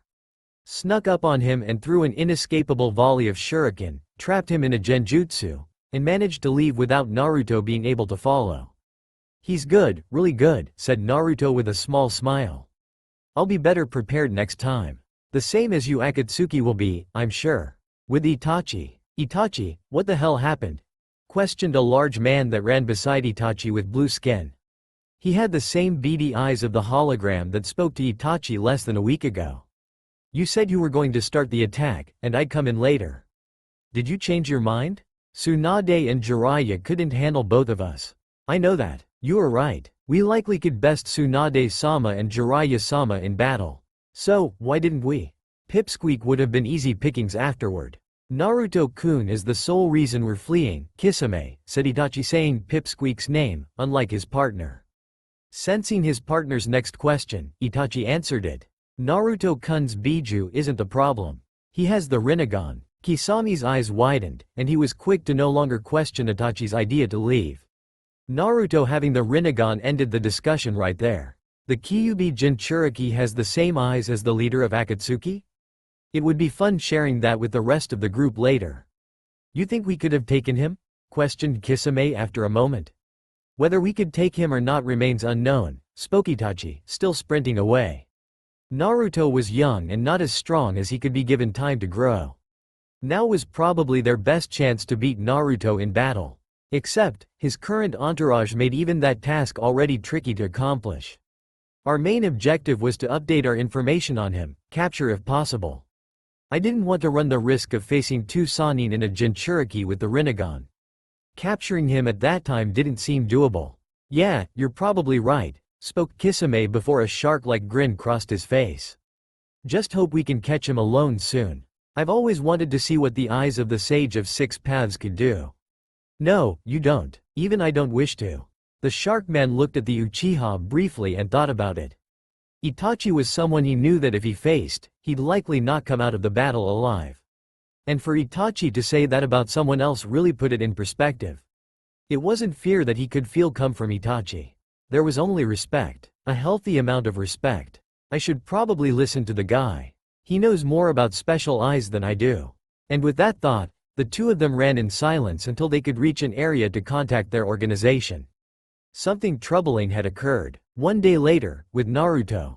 Walking along the path back to Konoha with Tsunade and Shizune in tow, Naruto and Jiraiya walked next to each other while a repeated, thwap could be heard. The cause of these thwaps was due to Jiraiya smacking Naruto with a rolled-up newspaper every few yards. Naruto had an angrier look each time Jiraiya hit his head. What did I say? No Rinnegan. And what did you do? Used Rinnegan. Thwap. And guess what happened? Akatsuki saw it. And why is that bad? They'll prepare. Thwap. What did I say? No Rinnegan. And what did you do? Used Rinnegan, repeated Naruto before his Rinnegan came to life. He halted Jiraiya's next smack with his gravity powers. Turning to his sensei, the tomo in his eyes spun dangerously. Hit me again, and I'm ripping your soul out of your body and keeping it in the King of Hell until we get back home. Jiraiya raised an eyebrow and opened his eyes at his student's threat. Turning to hold the boy's gaze, Jiraiya was curious. You can't do that, can you? Hit me again, and you'll find out. Jiraiya kept looking at Naruto for several more steps before shrugging. Even though he believed Naruto could do something like that, he felt the need to call the boy's bluff. Village destroying ninjutsu? Sure, Jiraiya had seen it. Was he ripping out souls? Peeved. No way the kid could do it until proven. And Jiraiya wanted proof. Thus, the newspaper descended and smacked the boy for the 20th time in the past 5 minutes. Thwap. That's it, shouted Naruto, slapping a palm to Jiraiya before ripping the man's soul out. The King of Hell rose beside the angry Jinchuriki before he tossed the soul inside its mouth. Chikushodo, Animal Path. A ceiling array appeared underneath the falling husk that was Jiraiya's soulless body. A human-sized turtle with the head of a lion appeared and caught Jiraiya's body before beginning to walk toward Konoha. Naruto turned his Rinnegan off before turning to the other two walking with him. So, what were we talking about before Ero-sensei did that? Oh yeah, your pet pig's name is Tauntaun. How did you all come up with her name? Naruto finally realized that Tsunade and Shizune had stopped walking. The two stood with very wide eyes. Naruto looked at them curiously. Why did they stop? He couldn't feel anything around them that could cause such a thing. Did you just started, then stopped? Tsunade twice, shakily pointing a finger at the turtle carrying Jiraiya. Maybe that was a bit overboard, thought Naruto with a sigh. He thought maybe warning Jiraiya would make what he did less shocking, but he'd taken a man's soul out. No one could carry on a normal conversation after that. Meifu no O, King of Hell. The head of Hell's king rose once more before it looked at the husk of Jiraiya and spat his soul back in his body. Jiraiya awoke with a jolt before the King of Hell descended again, and Naruto sighed. I shouldn't abuse my powers. I'm sorry. Jiraiya was touching his body to make sure he was alive. He felt like he'd died for eternity but no time at all. It was a weird way to explain it. He felt he'd been gone forever and somehow knew he hadn't been gone long at all. Jiraiya turned his eyes to the lion turtle he was riding on, then to the two wide-eyed medics that had been walking with them, and lastly landed on his student who stared at him with a "sorry" written on his face. Jiraiya coughed before standing and walking over to Naruto. Kid, you're amazing, you know that? Seriously, that's the craziest thing I've ever felt or seen, spoke Jiraiya earnestly, standing in front of Naruto, getting the Chunin to beam at the compliment. The man smiled too before smacking him once more with his rolled-up newspaper. After destroying a few trees, the smack sent his young charge out of sight. You ever rip my soul out again, I'll kick your little ass. Ya hear me, brat? Naruto's summoning growled before launching a blast of some red substance at the Sannin. Jiraiya avoided the attack and looked to see that it was red clay. Weird, but Jiraiya didn't care. His hair grew before wrapping up the turtle-lion hybrid. Crunching it, the animal snarled before dispelling. Jiraiya's hair returned to normal before the forest exploded. Stop hitting me with that newspaper, shouted Naruto in a 20-foot circumference of bare land, having used his gravity powers to clear a path. His Rinnegan's tomo were spinning dangerously. I've already beaten 2 of you 3. It was only a matter of time I faced the 3rd Sannin. Bring it on. Rinnegan or not, you're still decades too early to beat me. Tsunade and Shizune stood out of harm's way while the student and teacher had a go at it. Jiraiya was losing because Naruto was too strong even in their half-hearted fight. The Toad Sage's will was strong. He continued getting in smacks atop Naruto's head with his newspaper anytime he could. Naruto hit him with a different element each time he managed to do so. It was simply marveling what Naruto could do, but, in this pissing contest, It only served to bore Tsunade and Shizune. I'm not healing you if you're hurt too badly, informed Tsunade while Shizune nodded to confirm she felt the same way. Ha, you'll have to heal up like normal after this ass whipping, shouted Jiraiya, smacking Naruto again during the break. I was talking about you, idiot, said Tsunade, watching Jiraiya dodge a fireball before jumping at Naruto and grappling with him. The grapple turned into a headlock. Jiraiya continued smacking Naruto atop his head. Naruto shocked him with each blow, but Jiraiya never relented. Should we just keep going to Konoha? This doesn't look like it'll end anytime soon. Yes, Tsunade-sama, we should get going. We might void Hokage-sama's payment if the two we are supposed to help come to before we get there, replied Shizune, shaking her head at the two's fighting. Only an hour out from Konoha too. Boys will be boys. And with that, the two medics walked past the scuffle and continued on their way to the Leaf Village. Jiraiya and Naruto's fight ended once the two were out of sight. Jiraiya, horribly singed and roughed up, held up Naruto, sporting only a knot on the back of his head from the newspaper. It seems like they forgot about the whole soul-ripping thing. Yeah, that's good, at least. Would have sucked to explain, said Naruto, getting set down by Jiraiya. They'll still probably ask. I'd rather answer in Konoha and not still on this road. I miss my bed. More importantly, Kakashi-sensei and Sasuke need their help. Agreed, nodded Jiraiya before looking back at Naruto. Anyway, you can send me back in that thing. No ass whipping will come. I saw a war babe I beat and killed that gave me the look. I'd like to see what that was about if you catch my drift. What? Send me back to that hell thingy. I know you heard me. I did. I hoped you were just kidding, informed Naruto before seeing Jiraiya was dead serious. He willingly wanted to go to hell? Something was wrong with his sensei. No, why would you want to go back there? It's purgatory. I just told you why, dumbass. Warbabe was giving me the loot till decay, repeated Jiraiya, getting Naruto to frown and shake his head no. Jiraiya dropped his shoulders in defeat. He wouldn't get to see the beauty once more. The Sannin looked at the newspaper in his hand and then at the knot on Naruto's head. A sly grin grew on the man's face. He cocked back once more. Thwap, that's it. And thus, Jiraiya was once again sent to hell by his young charge. This time, happily for the most part. Naruto grumbled lowly to himself and carried the soulless body of the Sannin back to Konoha. Wait, why am I walking? And with that thought, Naruto vanished the short distance back home. It was quiet, much too quiet for how many eccentric personalities stood in the same room. The Akatsuki had assembled. Due to Itachi's information, no one spoke a word. The Kyuubi Jinchuriki had the Rinnegan. The strongest Biju resided in the boy's body. Now, he had the eyes of the Sage of Six Paths to go along with it. The leader of Akatsuki, Pain, stood in his hologram form digesting the information. The man's Rinnegan shined in the dark meeting place. The Kyuubi Jinchuriki has the Rinnegan? What the fuck? Pain closed his eyes in annoyance. He knew it was bound to happen. 2 minutes of silence followed Itachi's announcement. It was only a matter of time until someone verbally panicked about the troubling news. And it was troubling news. Anyone there would be a fool not to think of it as such.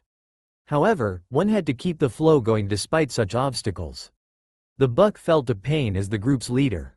Hidan, calm down, said Pain while opening his eyes to look at the man. Unlike him and the other 7 members, Hidan was physically there and his partner, Kakuzu. It is something to worry about later. Luckily, we're able to worry about it. It could have gone much worse if we didn't know it all. Good job, Itachi and Kisame. Pain watched Hidan calm down. The leader nodded before continuing. We will worry about the Kyuubi later. I will be the one to face him when the time comes. Everyone else will steer clear of him from this point forward. Despite Naruto's age, the Rinnegan was not to be downplayed. It was why everyone respected Pain. He knew that Naruto was easily as strong as he was at that age. However, Naruto contained the Kyuubi. Terrifying, but Pain would handle the Jinchuriki. He was likely the only one who could. For now, we will seal the Nanabi. The group nodded and got prepared. An unconscious girl was lying on the floor in the midst of them. She was the first Jinchuriki they'd caught. 1 down, 8 to go. Konoha. Sarutobi Herzuan sat at his desk rummaging through document after document. The tedious paperwork he'd done for the better part of his adult life. Being Hokage didn't make him the leader of Konoha's shinobi only. No, he was the overseer of all that sat within Konoha's walls. It was weird to think about, but he was practically a benevolent dictator. The buck stopped at him as far as Konoha things were concerned. Because of this, his shinobi brought most matters to him directly. "Hi, Naruto-kun." Arriving in an instant, Naruto smiled at the older man. "You figured out how my teleportation works? You showed it to me a few times. It wasn't that hard to break down," said the Kage with a smile. He put down his pen to look at his favorite shinobi. The Kage rose an eyebrow seeing Jiraiya on the younger shinobi's back. "I may be worrying for no reason, but is Jiraiya dead?" "Oh right, I stole his soul." The King of Hell rose and returned Jiraiya's soul once more. "Aha, what, who, where?" questioned Jiraiya hysterically before noticing where he was. Jiraiya grinned before standing up off of Naruto. "Thanks for the ride, kid." "Whatever," said Naruto before looking at Hiruzen. Seeing the Kage's wide eyes, Naruto sighed. "I'm not explaining this. You tell him what happened since you're the leader anyway. I have my other mission to finish."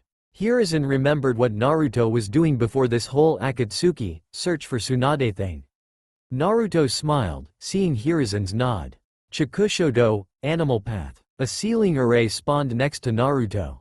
A poof of smoke rose a moment later. The wonder of what Naruto summoned was solved before the smoke dissipated. "Damn it, Sunflower. I was sleeping. Stop doing that." "Ah, Tayuya, of course." Tayuya turned when she heard Jiraiya speak. Who better to destroy Otto than one of its shinobi? "Hey, perverted dumbass." Jiraiya frowned at the nickname. The kid picked a pretty one at least.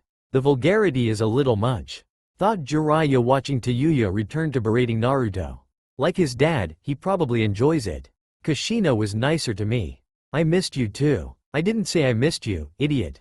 I don't like you." "You don't mean that. If you did, you'd take out those earrings that allow me to summon you," said Naruto tapping Tayuya's shoulder chidingly. She growled before Naruto turned to Hiruzen. "Ero-sensei will fill you in, Gigi. I'm going to go finish what I started before they try to scatter too far." Naruto looked back at Tayuya again. She was wearing sleepwear. She looked hot, but her clothes weren't battle attire.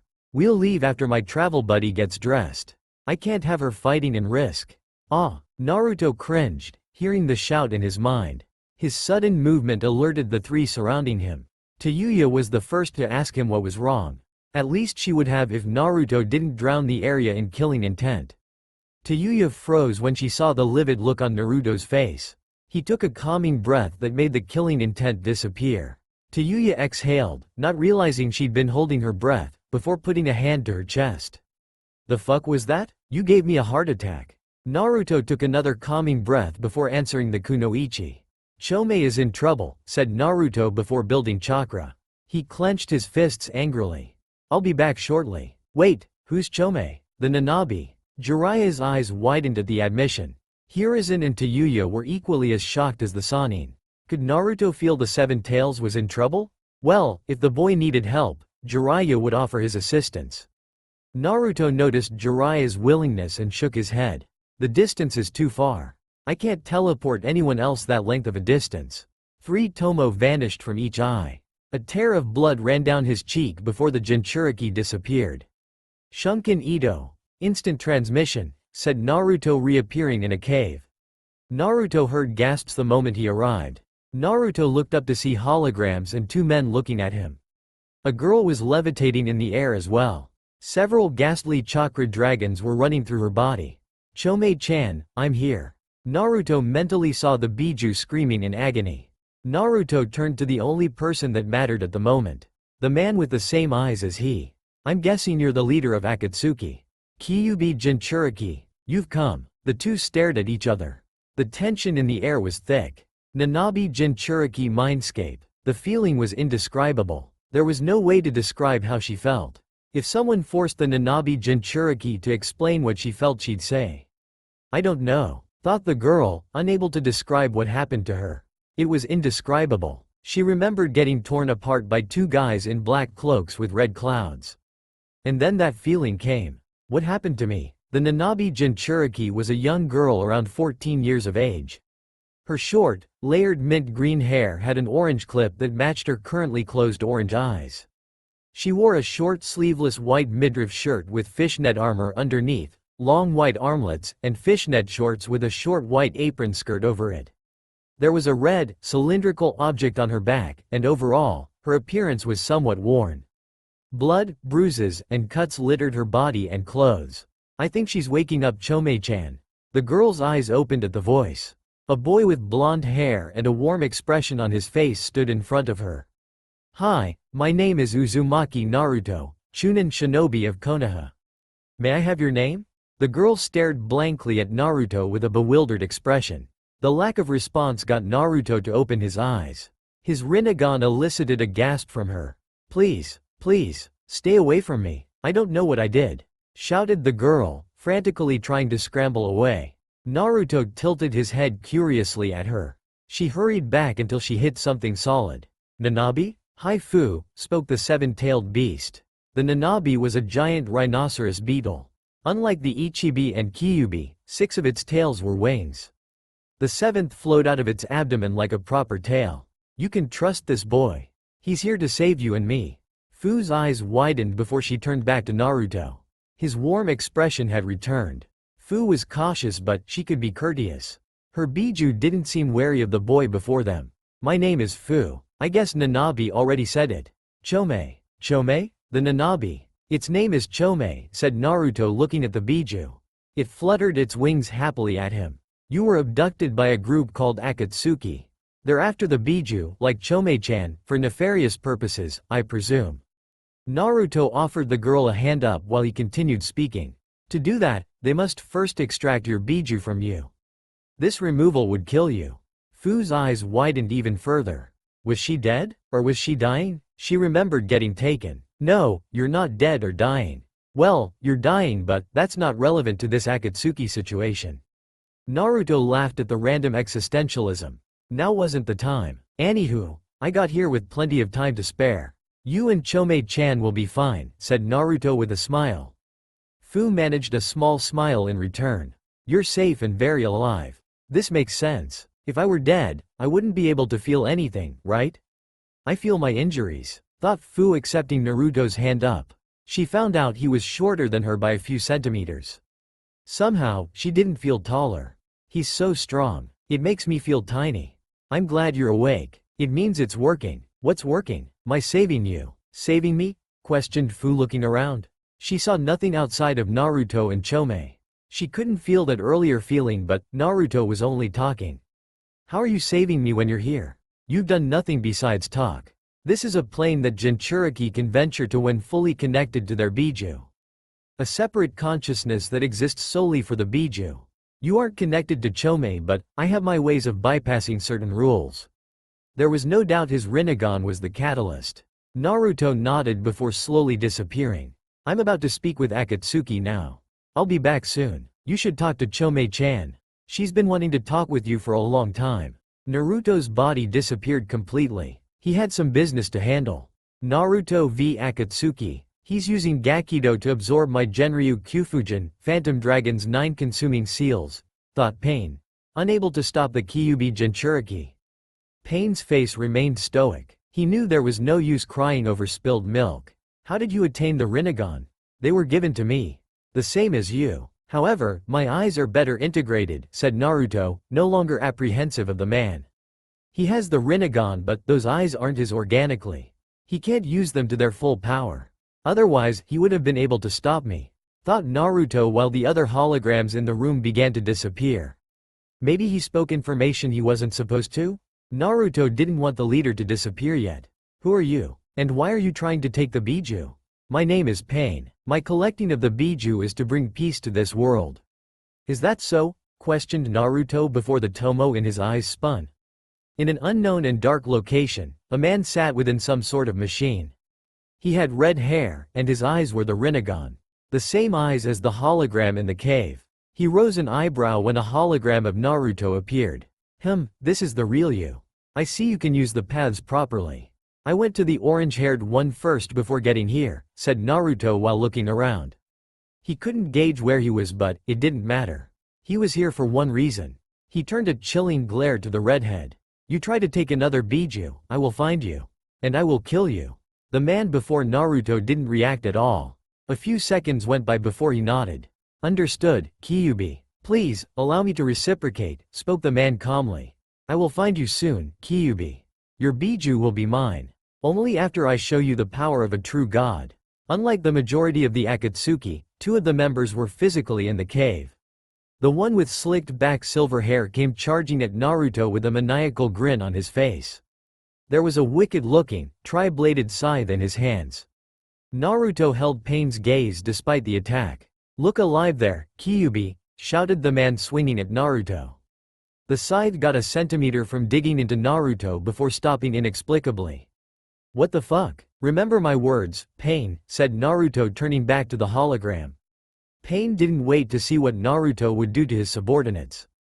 The giant statue he stood on disappeared as well. A figure Naruto knew. Pain summoned the Gedo Mazo and synced with it. I can't take it without physically disrupting his connection to it, thought Naruto before letting it go for now. He returned his attention to the man frozen by his gravity powers. You shouldn't have followed him. I don't follow him, said the man with a snort. A gleeful grin came to his face before he closed his eyes. I only follow Jashin-sama's will. Jashin? Naruto released a potent Seiyatsu with his outburst.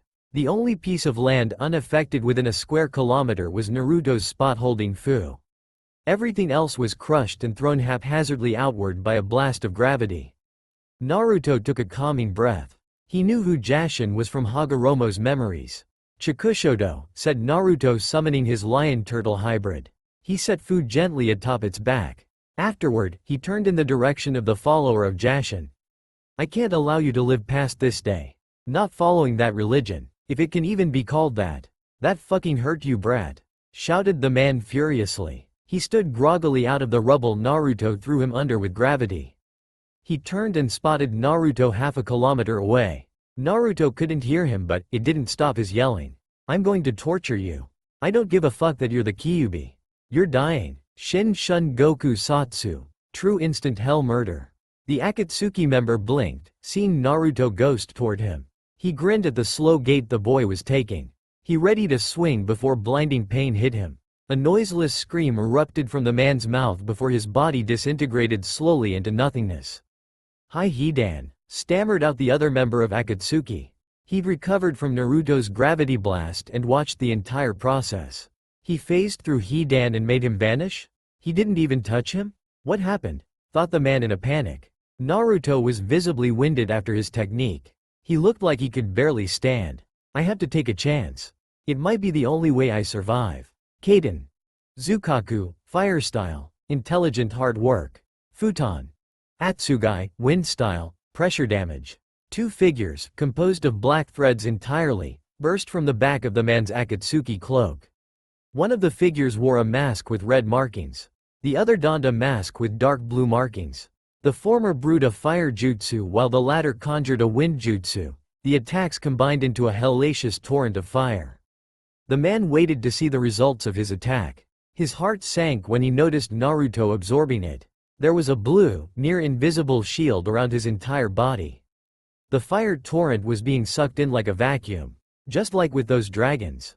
He can absorb chakra, thought the man before blinking to see Naruto stand before him with a palm tapping his chest. Shunshin? That fast? No, teleportation, informed Naruto getting backhanded across the face.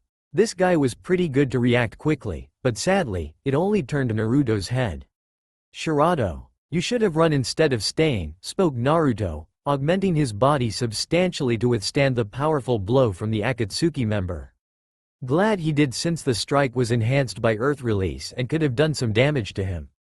Before I kill you, tell me your name.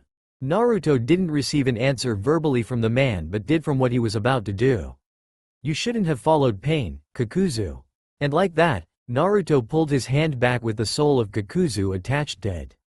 Naruto simply watched the man lifelessly fall to the ground as the black figures that had come from his body destabilized and fell to the earth lifeless. You had multiple hearts that could bring you back and a body that could sustain any physical attack, spoke Naruto looking down at the man. But we're all given only one soul. Luckily for you, you'll at least have an afterlife, unlike your partner. Continued Naruto as 3 of his tomo vanished from each eye. He was down to 3 now as tears of blood leaked from both eyes. The true Shun Goku erases the body along with the soul, and it still hurts so much to use. I had to take it easy for a while. Naruto stood for a moment before dropping backward. His lion turtle had arrived to catch him, which he could see thanks to their shared vision, as he laid on the back of it. Naruto wiped the blood from his eyes and face before closing them to get some rest. His summoning merely began to walk away from the area per mental orders from its master. Naruto would wake up eventually, and so would Fu. When that happened, he'd ask her to get proper directions regarding returning her home. But for now, sleep. Naruto just wanted to sleep. Konoha, 2 days later. This was getting to be a bit troubling. Naruto hadn't returned yet. That wasn't much of a problem. Naruto could have teleported a far distance away, which could be why he was still gone. No, the real problem was that he hadn't at least sent back a word or anything that he was okay.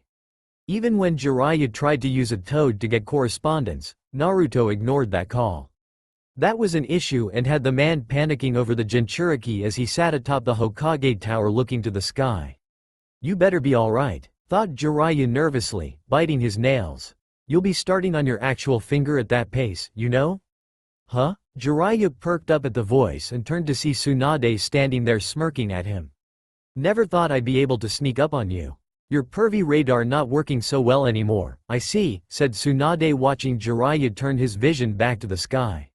Tsunade frowned at that reaction before deciding to walk up to the man. What's troubling you, Jiraiya? Is it still Naruto? That easy to read? Well, it's the only thing you've been worried about since telling me what happened to him, spoke Tsunade standing by the rail. Jiraiya was sitting atop of to also look out at the sky. And hearing his story, you're worried about him? Yeah? Okay, why? Because he's a kid. He's not just a kid. He's a kid with the most powerful dojutsu in the world and chakra given to him by the Sage of Six Paths himself, said Tsunade turning her brown eyes to Jiraiya. Her pause got Jiraiya to return her stare before she continued. That kid could probably kick our asses 1-on-2 if he felt the need. Could maybe even take Sensei back in his prime. Peefed. No one could mess with Sensei in his prime. No one. Naruto could. Nope, Sensei can use every element. Naruto can too. Well spoke Jiraiya, somehow forgetting that before snapping his fingers. Sensei knows every jutsu in Konoha. Naruto does too. He got Sensei's memories when he gave him chakra, remember, said Tsunade, reminding Jiraiya that Naruto did know everything Hiruzen did. When he saved the man from Orochimaru and gave him chakra, Hiruzen's memories came with. And with his Rinnegan, Naruto can use them, unlike Sensei, who only knows every jutsu. Kami, that kid isn't even grown yet, and he's already frightening. When you put it like that, you're right. The kid is walking hacks. I know. He's a kid still, though, but he's plenty strong. And that's why, despite his lack of return or communication, you know he's fine, said Tsunade with a smile. At least him, you know.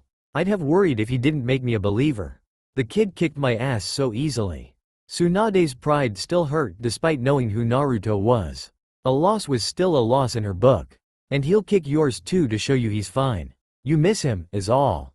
And it's wonderful that you're so worried sick about it. It shows you really care, but he'll be back soon. Calling you a pervert per usual. Ha, true. The little brat, laughed Jiraiya, throwing his head back. He nodded to himself before turning a smile to Tsunade. Yeah, you're right. Kid's got me walking around here all worried when I shouldn't be at all. He'll respond as soon as he can. Of course he will. Thanks for that, said Jiraiya with a smile, getting a nod from his teammate. He needed that. He already felt calmer. In the meantime, though, Heim, said Jiraiya with a grin sliding on his face. The man's eyes panned down to his teammate's cleavage that was prominently on display as he giggled mischievously. We haven't properly reintroduced ourselves after all these months. What say you and I? Damn pervert, said Tsunade after decking Jiraiya and sending him flying through the air across Konoha. Tsunade was still smiling and shook her head at his antics. At least you're not gonna worry about Naruto as much being unconscious. Continued Tsunade before hearing Naruto's name below. The medic looked and saw a young girl with pale, blonde hair chattering loudly about the boy while rushing into the Hokage's tower. I shouldn't, but I've got nothing better to do until Hiruzen pays me for helping out his shinobi.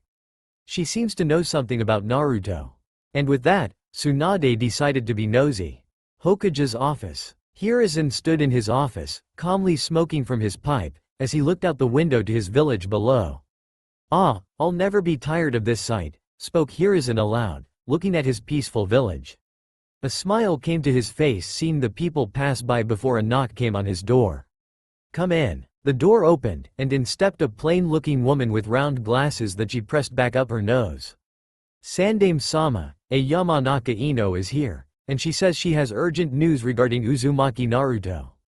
"Naruto-kun? Please, allow her in," spoke Hiruzen as the woman bowed before leaving to get Ino.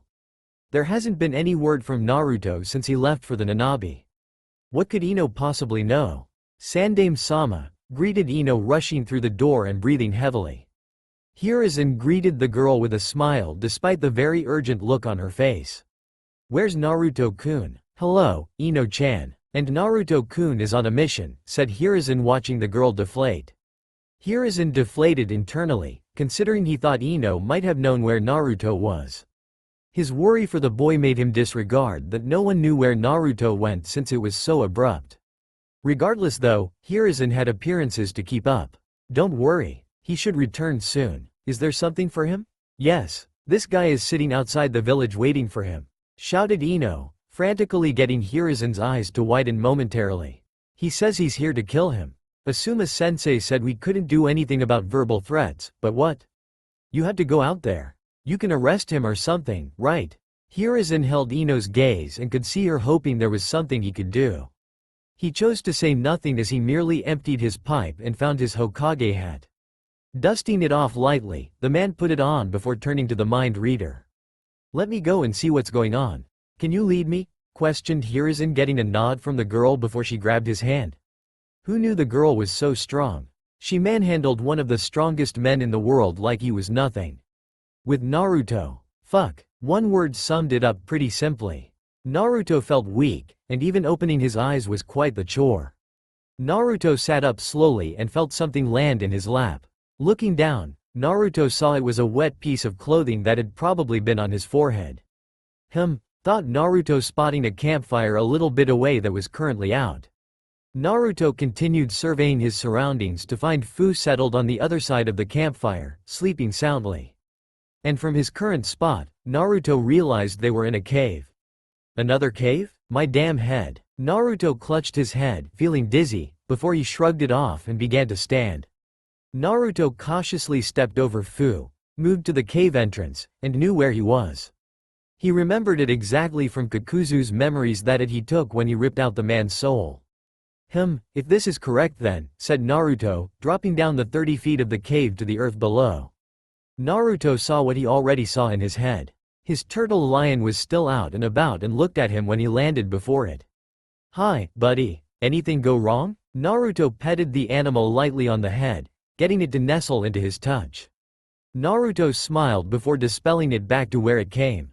And once the smoke cleared from it dispelling, Naruto could see a brush of foliage that didn't match the greenery around it. Walking by it, no one would ever notice. Naruto did because he had Kakuzu's memories. "Demetsu, guiding destruction," said Naruto, holding out a palm to the different patch of grass to pull it up with his gravity powers. The patch drifted to his palm as Naruto smiled, seeing a safe was underneath. A clone popped into existence next to Naruto as he looked at it. "You know the code and where the traps are, right?" The clone nodded with a smile as Naruto nodded back. "Make sure it is still 12,740,093,800 ryo like Kakuzu counted last time he was here." "Gotcha, boss," said the clone, walking over to the safe before turning the cylinder lock to get to work. Naruto then jumped back to the cave entrance from earlier and turned his eyes to the still sleeping Fu. He didn't want to disturb her, but he had a few questions. So, Naruto walked over to the tan-skinned girl and kneeled beside her. "Hey, shouted Fu, snapping awake before looking around frantically. "Ouch." Fu looked toward the noise to see Naruto lying next to her while holding his gut. Why was he holding his stomach like that? Then Fu looked over to see her fist outstretched and realized what had happened. "Oh, I'm so sorry, Naruto-san. I was startled." I noticed, said Naruto weakly, showing how bad that punch hurt. Fu then latched both hands on either side of Naruto's face and scrutinized it from up close. A mild blush tinted Naruto's cheeks as he just looked at her. Are you okay? Yes, are you okay? Yes, I feel weak, but nothing time won't heal. You sure? You had me worried? Really? Really? You've been out for 2 days. Fu knew better and was very prepared for Naruto's outburst. So she didn't even react to the shout from the Rinnegan user. 2 days? Shrieked Naruto loudly, getting Fu to nod her head to confirm it.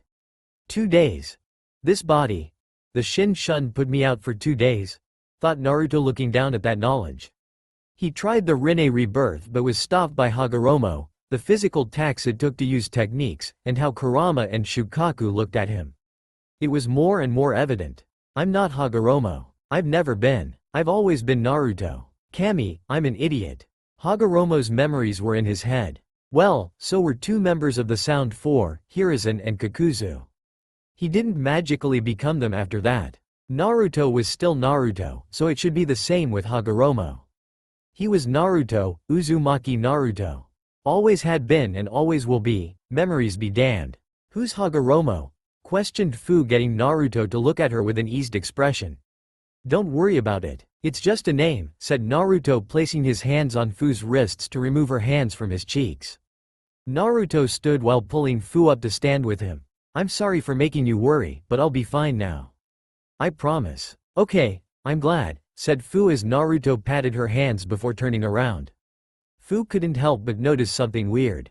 Did he grow a couple of inches? He's taller now. Now, I don't know about you, but I need a bathroom in my bed, spoke Naruto, stepping to the cave entrance with Fu stepping up beside him. Chikushodo. Now, let's get you home. In a poof of smoke, Naruto's Tengu was summoned and stood tall as the cave despite its feet touching the ground 30 feet below. Naruto patted the animal's beak before cringing at the loud shout from Fu.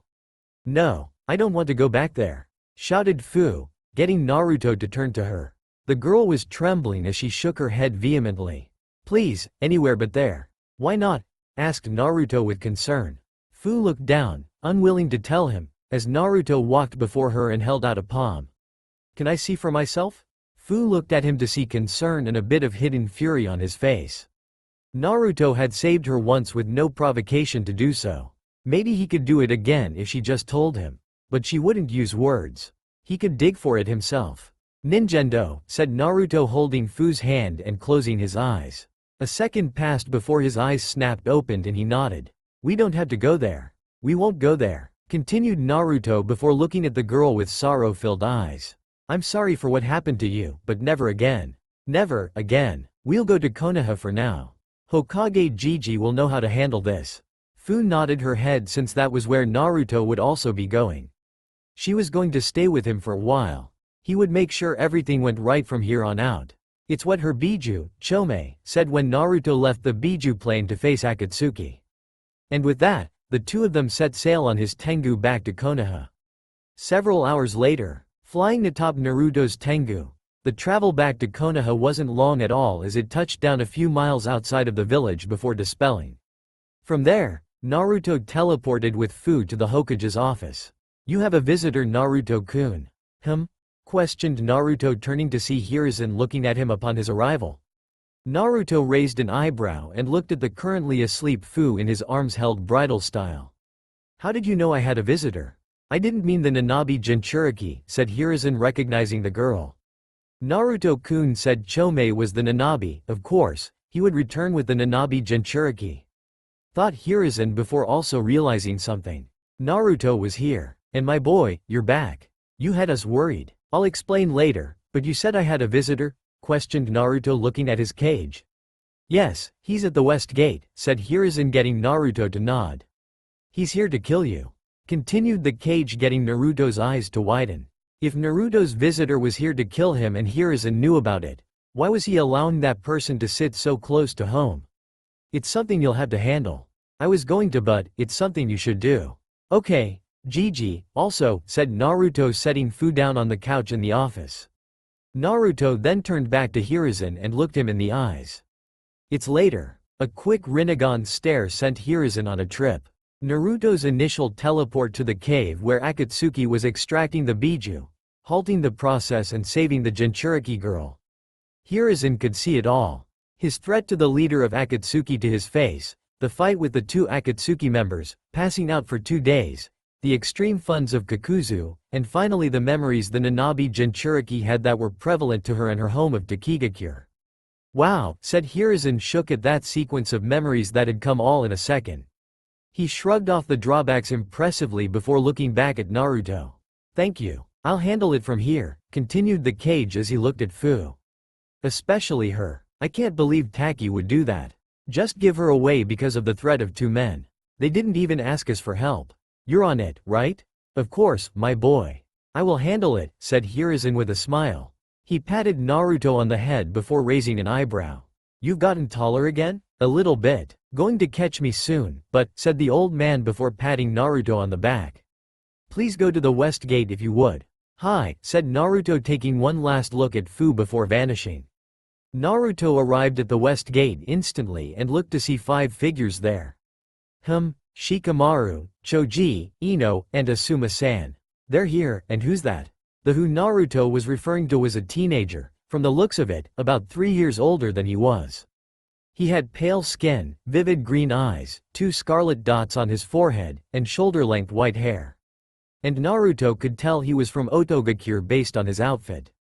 A specialized version of the Oto Nin ensemble, consisting of a light lavender, loose-fitting, long-sleeved, zip-up shirt, black pants cut off around mid-calf, and a purple, rope-like belt tied in an inverted bow around his waist.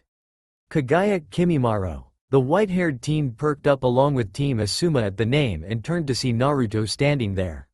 Ino was the first to react upon seeing him. Naruto-kun, you're back, shouted Ino, getting a smile from Naruto at her excitement before she realized that his Rinnegan was out and that everyone could see. She rushed him and cradled him in a hug to hide that from everyone else. With a whisper, she spoke to him. Your eyes, Naruto-kun, there's only 3 Tomo now. Are you okay? Naruto smiled even more at Ino's attempt to keep his Rinnegan hidden from her teammates and the Oto ninja. A lot different from the girl trying to expose him less than a fortnight ago. It even tugged at his heartstrings that she noticed the lack of Tomo in his eyes too. Naruto just calmly removed her from him before shaking his head amusedly. It's fine, and I am fine. I promise. Also, I'm quite certain that the news of my Rinnegan will spread like wildfire in the coming days since an enemy of mine has noticed them, said Naruto, thankful that Ino at least was considerate of his desire to keep them hidden. But, if the story was going to get out anyway, Naruto figured he wanted to tell some people at least before they read about it in the papers. So he did that as he looked at the remainder of Team Asuma. So, yeah, I have the Rinnegan. Ino-chan wasn't lying back then.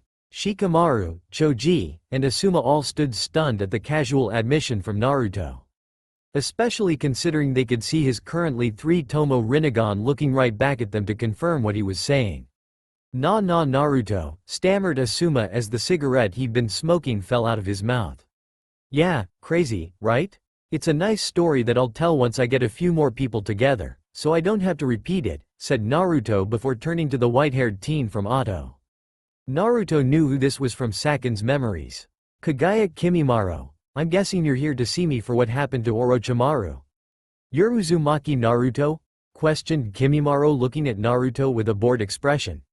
He could feel the power radiating from the boy's eyes, but his stature had him curious.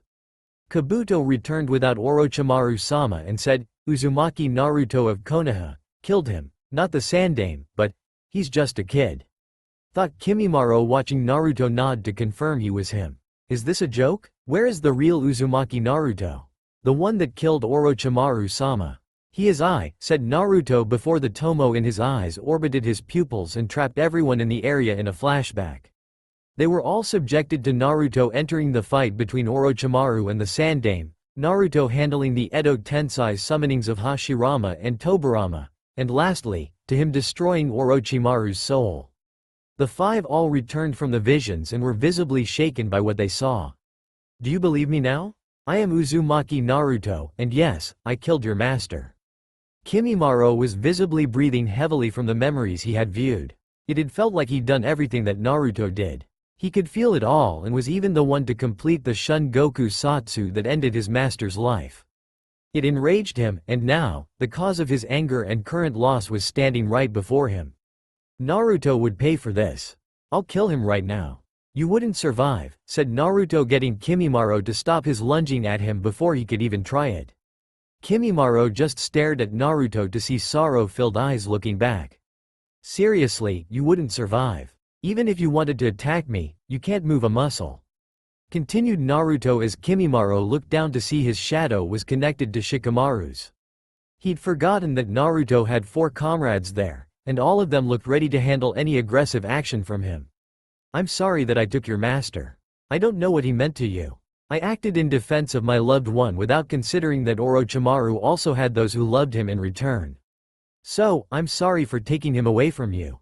Kimimaro focused his green eyes on Naruto as he watched the boy walk up to him. He believed Naruto's apology was genuine and didn't stop him from touching his chest. Orochimaru still lives within you, right here, said Naruto, alluding to the curse mark settled on the boy's chest. But his essence isn't something I can allow to continue thriving in this world. Continued Naruto, pulling out the remnants of Orochimaru from Kimimaro before the King of Hell spawned behind the Auto Ninja. Naruto tossed the soul within before returning his palm to Kimimaro. If you wish to hate me, I understand. At least allow me to do this for you. In the same sequence as last time, Naruto moved his palm from Kimimaro, only this time, he had Kimimaro's soul attached. The boy's lifeless body stood before him until the King of Hell extended its tongue to snatch the body away into its mouth. Chewing a few times, the King of Hell opened its mouth again before Naruto tossed Kimimaro's soul back to his body. What was that? Thought Kimimaro, feeling like he'd died, but he couldn't feel any time had passed either. It was weird, but even more bizarre was how he felt. My body. Wait, did you heal me? Yes, your terminal illness is gone, said Naruto, watching Kimimaro step out of the King of Hell's mouth and test his body.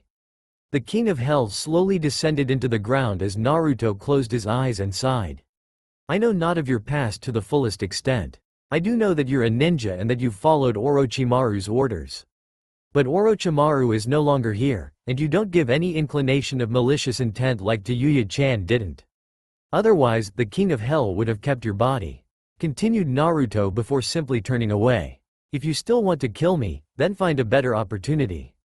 But I stole your master's life, so I figured the least I could do is allow you the chance to keep yours. Naruto-kun, said Ino, watching him begin to walk back to Konoha. Thank you, Asuma-san, Shika, Choji, and Ino-chan. I appreciate you all being here and worrying about me. It is no longer necessary, said Naruto, continuing his gait to Konoha. The team of 4 started following him, with Asuma keeping his eyes on Kimimaro's stagnant frame. I hope to see you again someday, Kimimaro. Hopefully, a more pleasant meeting. Naruto continued to Konoha as Asuma watched Kimimaro nod before turning away from Konoha and walking away slowly.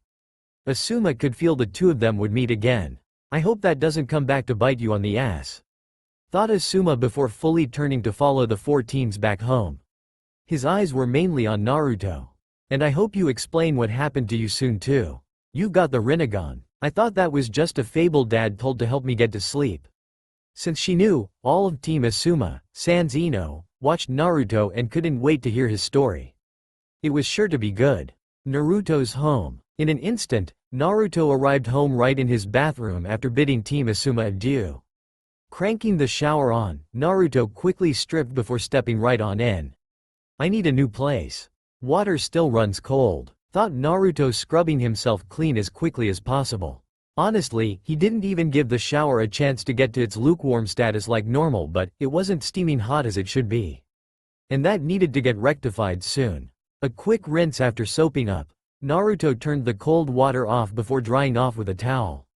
His pajamas on, which consisted of his toad cap, toad shorts, and a white shirt, Naruto stepped out of his bathroom and plummeted on his bed unceremoniously. Oh, how he missed his bed. And oh, how he needed some sleep. He was going to get sleep regardless of the hand currently mushing his face and foot trying to kick him off his bed. Oi, Sunflower, what the fuck are you doing? Shouted Tayuya, having been in the bed sound asleep until Naruto plopped down on it. She then realized that Naruto was also trying to sleep with her, and she wasn't having it. "Get the fuck up. I was already here." "Tayuya-chan. Please," said Naruto, turning his Rinnegan to her and getting her to freeze at the killing intent he was leaking out. "This is my bed, my apartment, my home. I am going to sleep in my bed. I don't care if you're also here because I'm likely not moving from this spot with how tired I am," continued Naruto, turning the killing intent off when he realized he might be scaring the girl. Naruto turned his face away from her before closing his very heavy eyes. "I have Akatsuki stuff, Auto stuff, Fu stuff, explaining stuff, and a lot of other stuff I don't know if yet to handle starting tomorrow. But today isn't tomorrow, so I'm going to sleep. Please don't disturb me." Tayuya sat on the other side of Naruto's bed and watched him casually drift off to sleep in less than 10 seconds after speaking. A minute passed before Tayuya realized he was genuinely out for real before she narrowed her eyes. "I don't care. Wake up," shouted Tayuya, nudging Naruto and not getting a response. "Your bed ain't big enough for both of us. And I was here first. I'm not moving," continued Tayuya, flopping back down on the bed and stealing all the covers. She huffed and settled down before turning to see Naruto still had yet to move. "And who the fuck is Fu? Wake up, you stupid runt. I know you hear me. Wake the fuck up." Tayuya kid and would keep trying until she could push no more, but Naruto was out. And he wouldn't be waking up until morning came. Tomorrow would be such fun, but for today, Naruto would rest. He did need it. That's all for now. If you enjoy, then please like, share and do comments.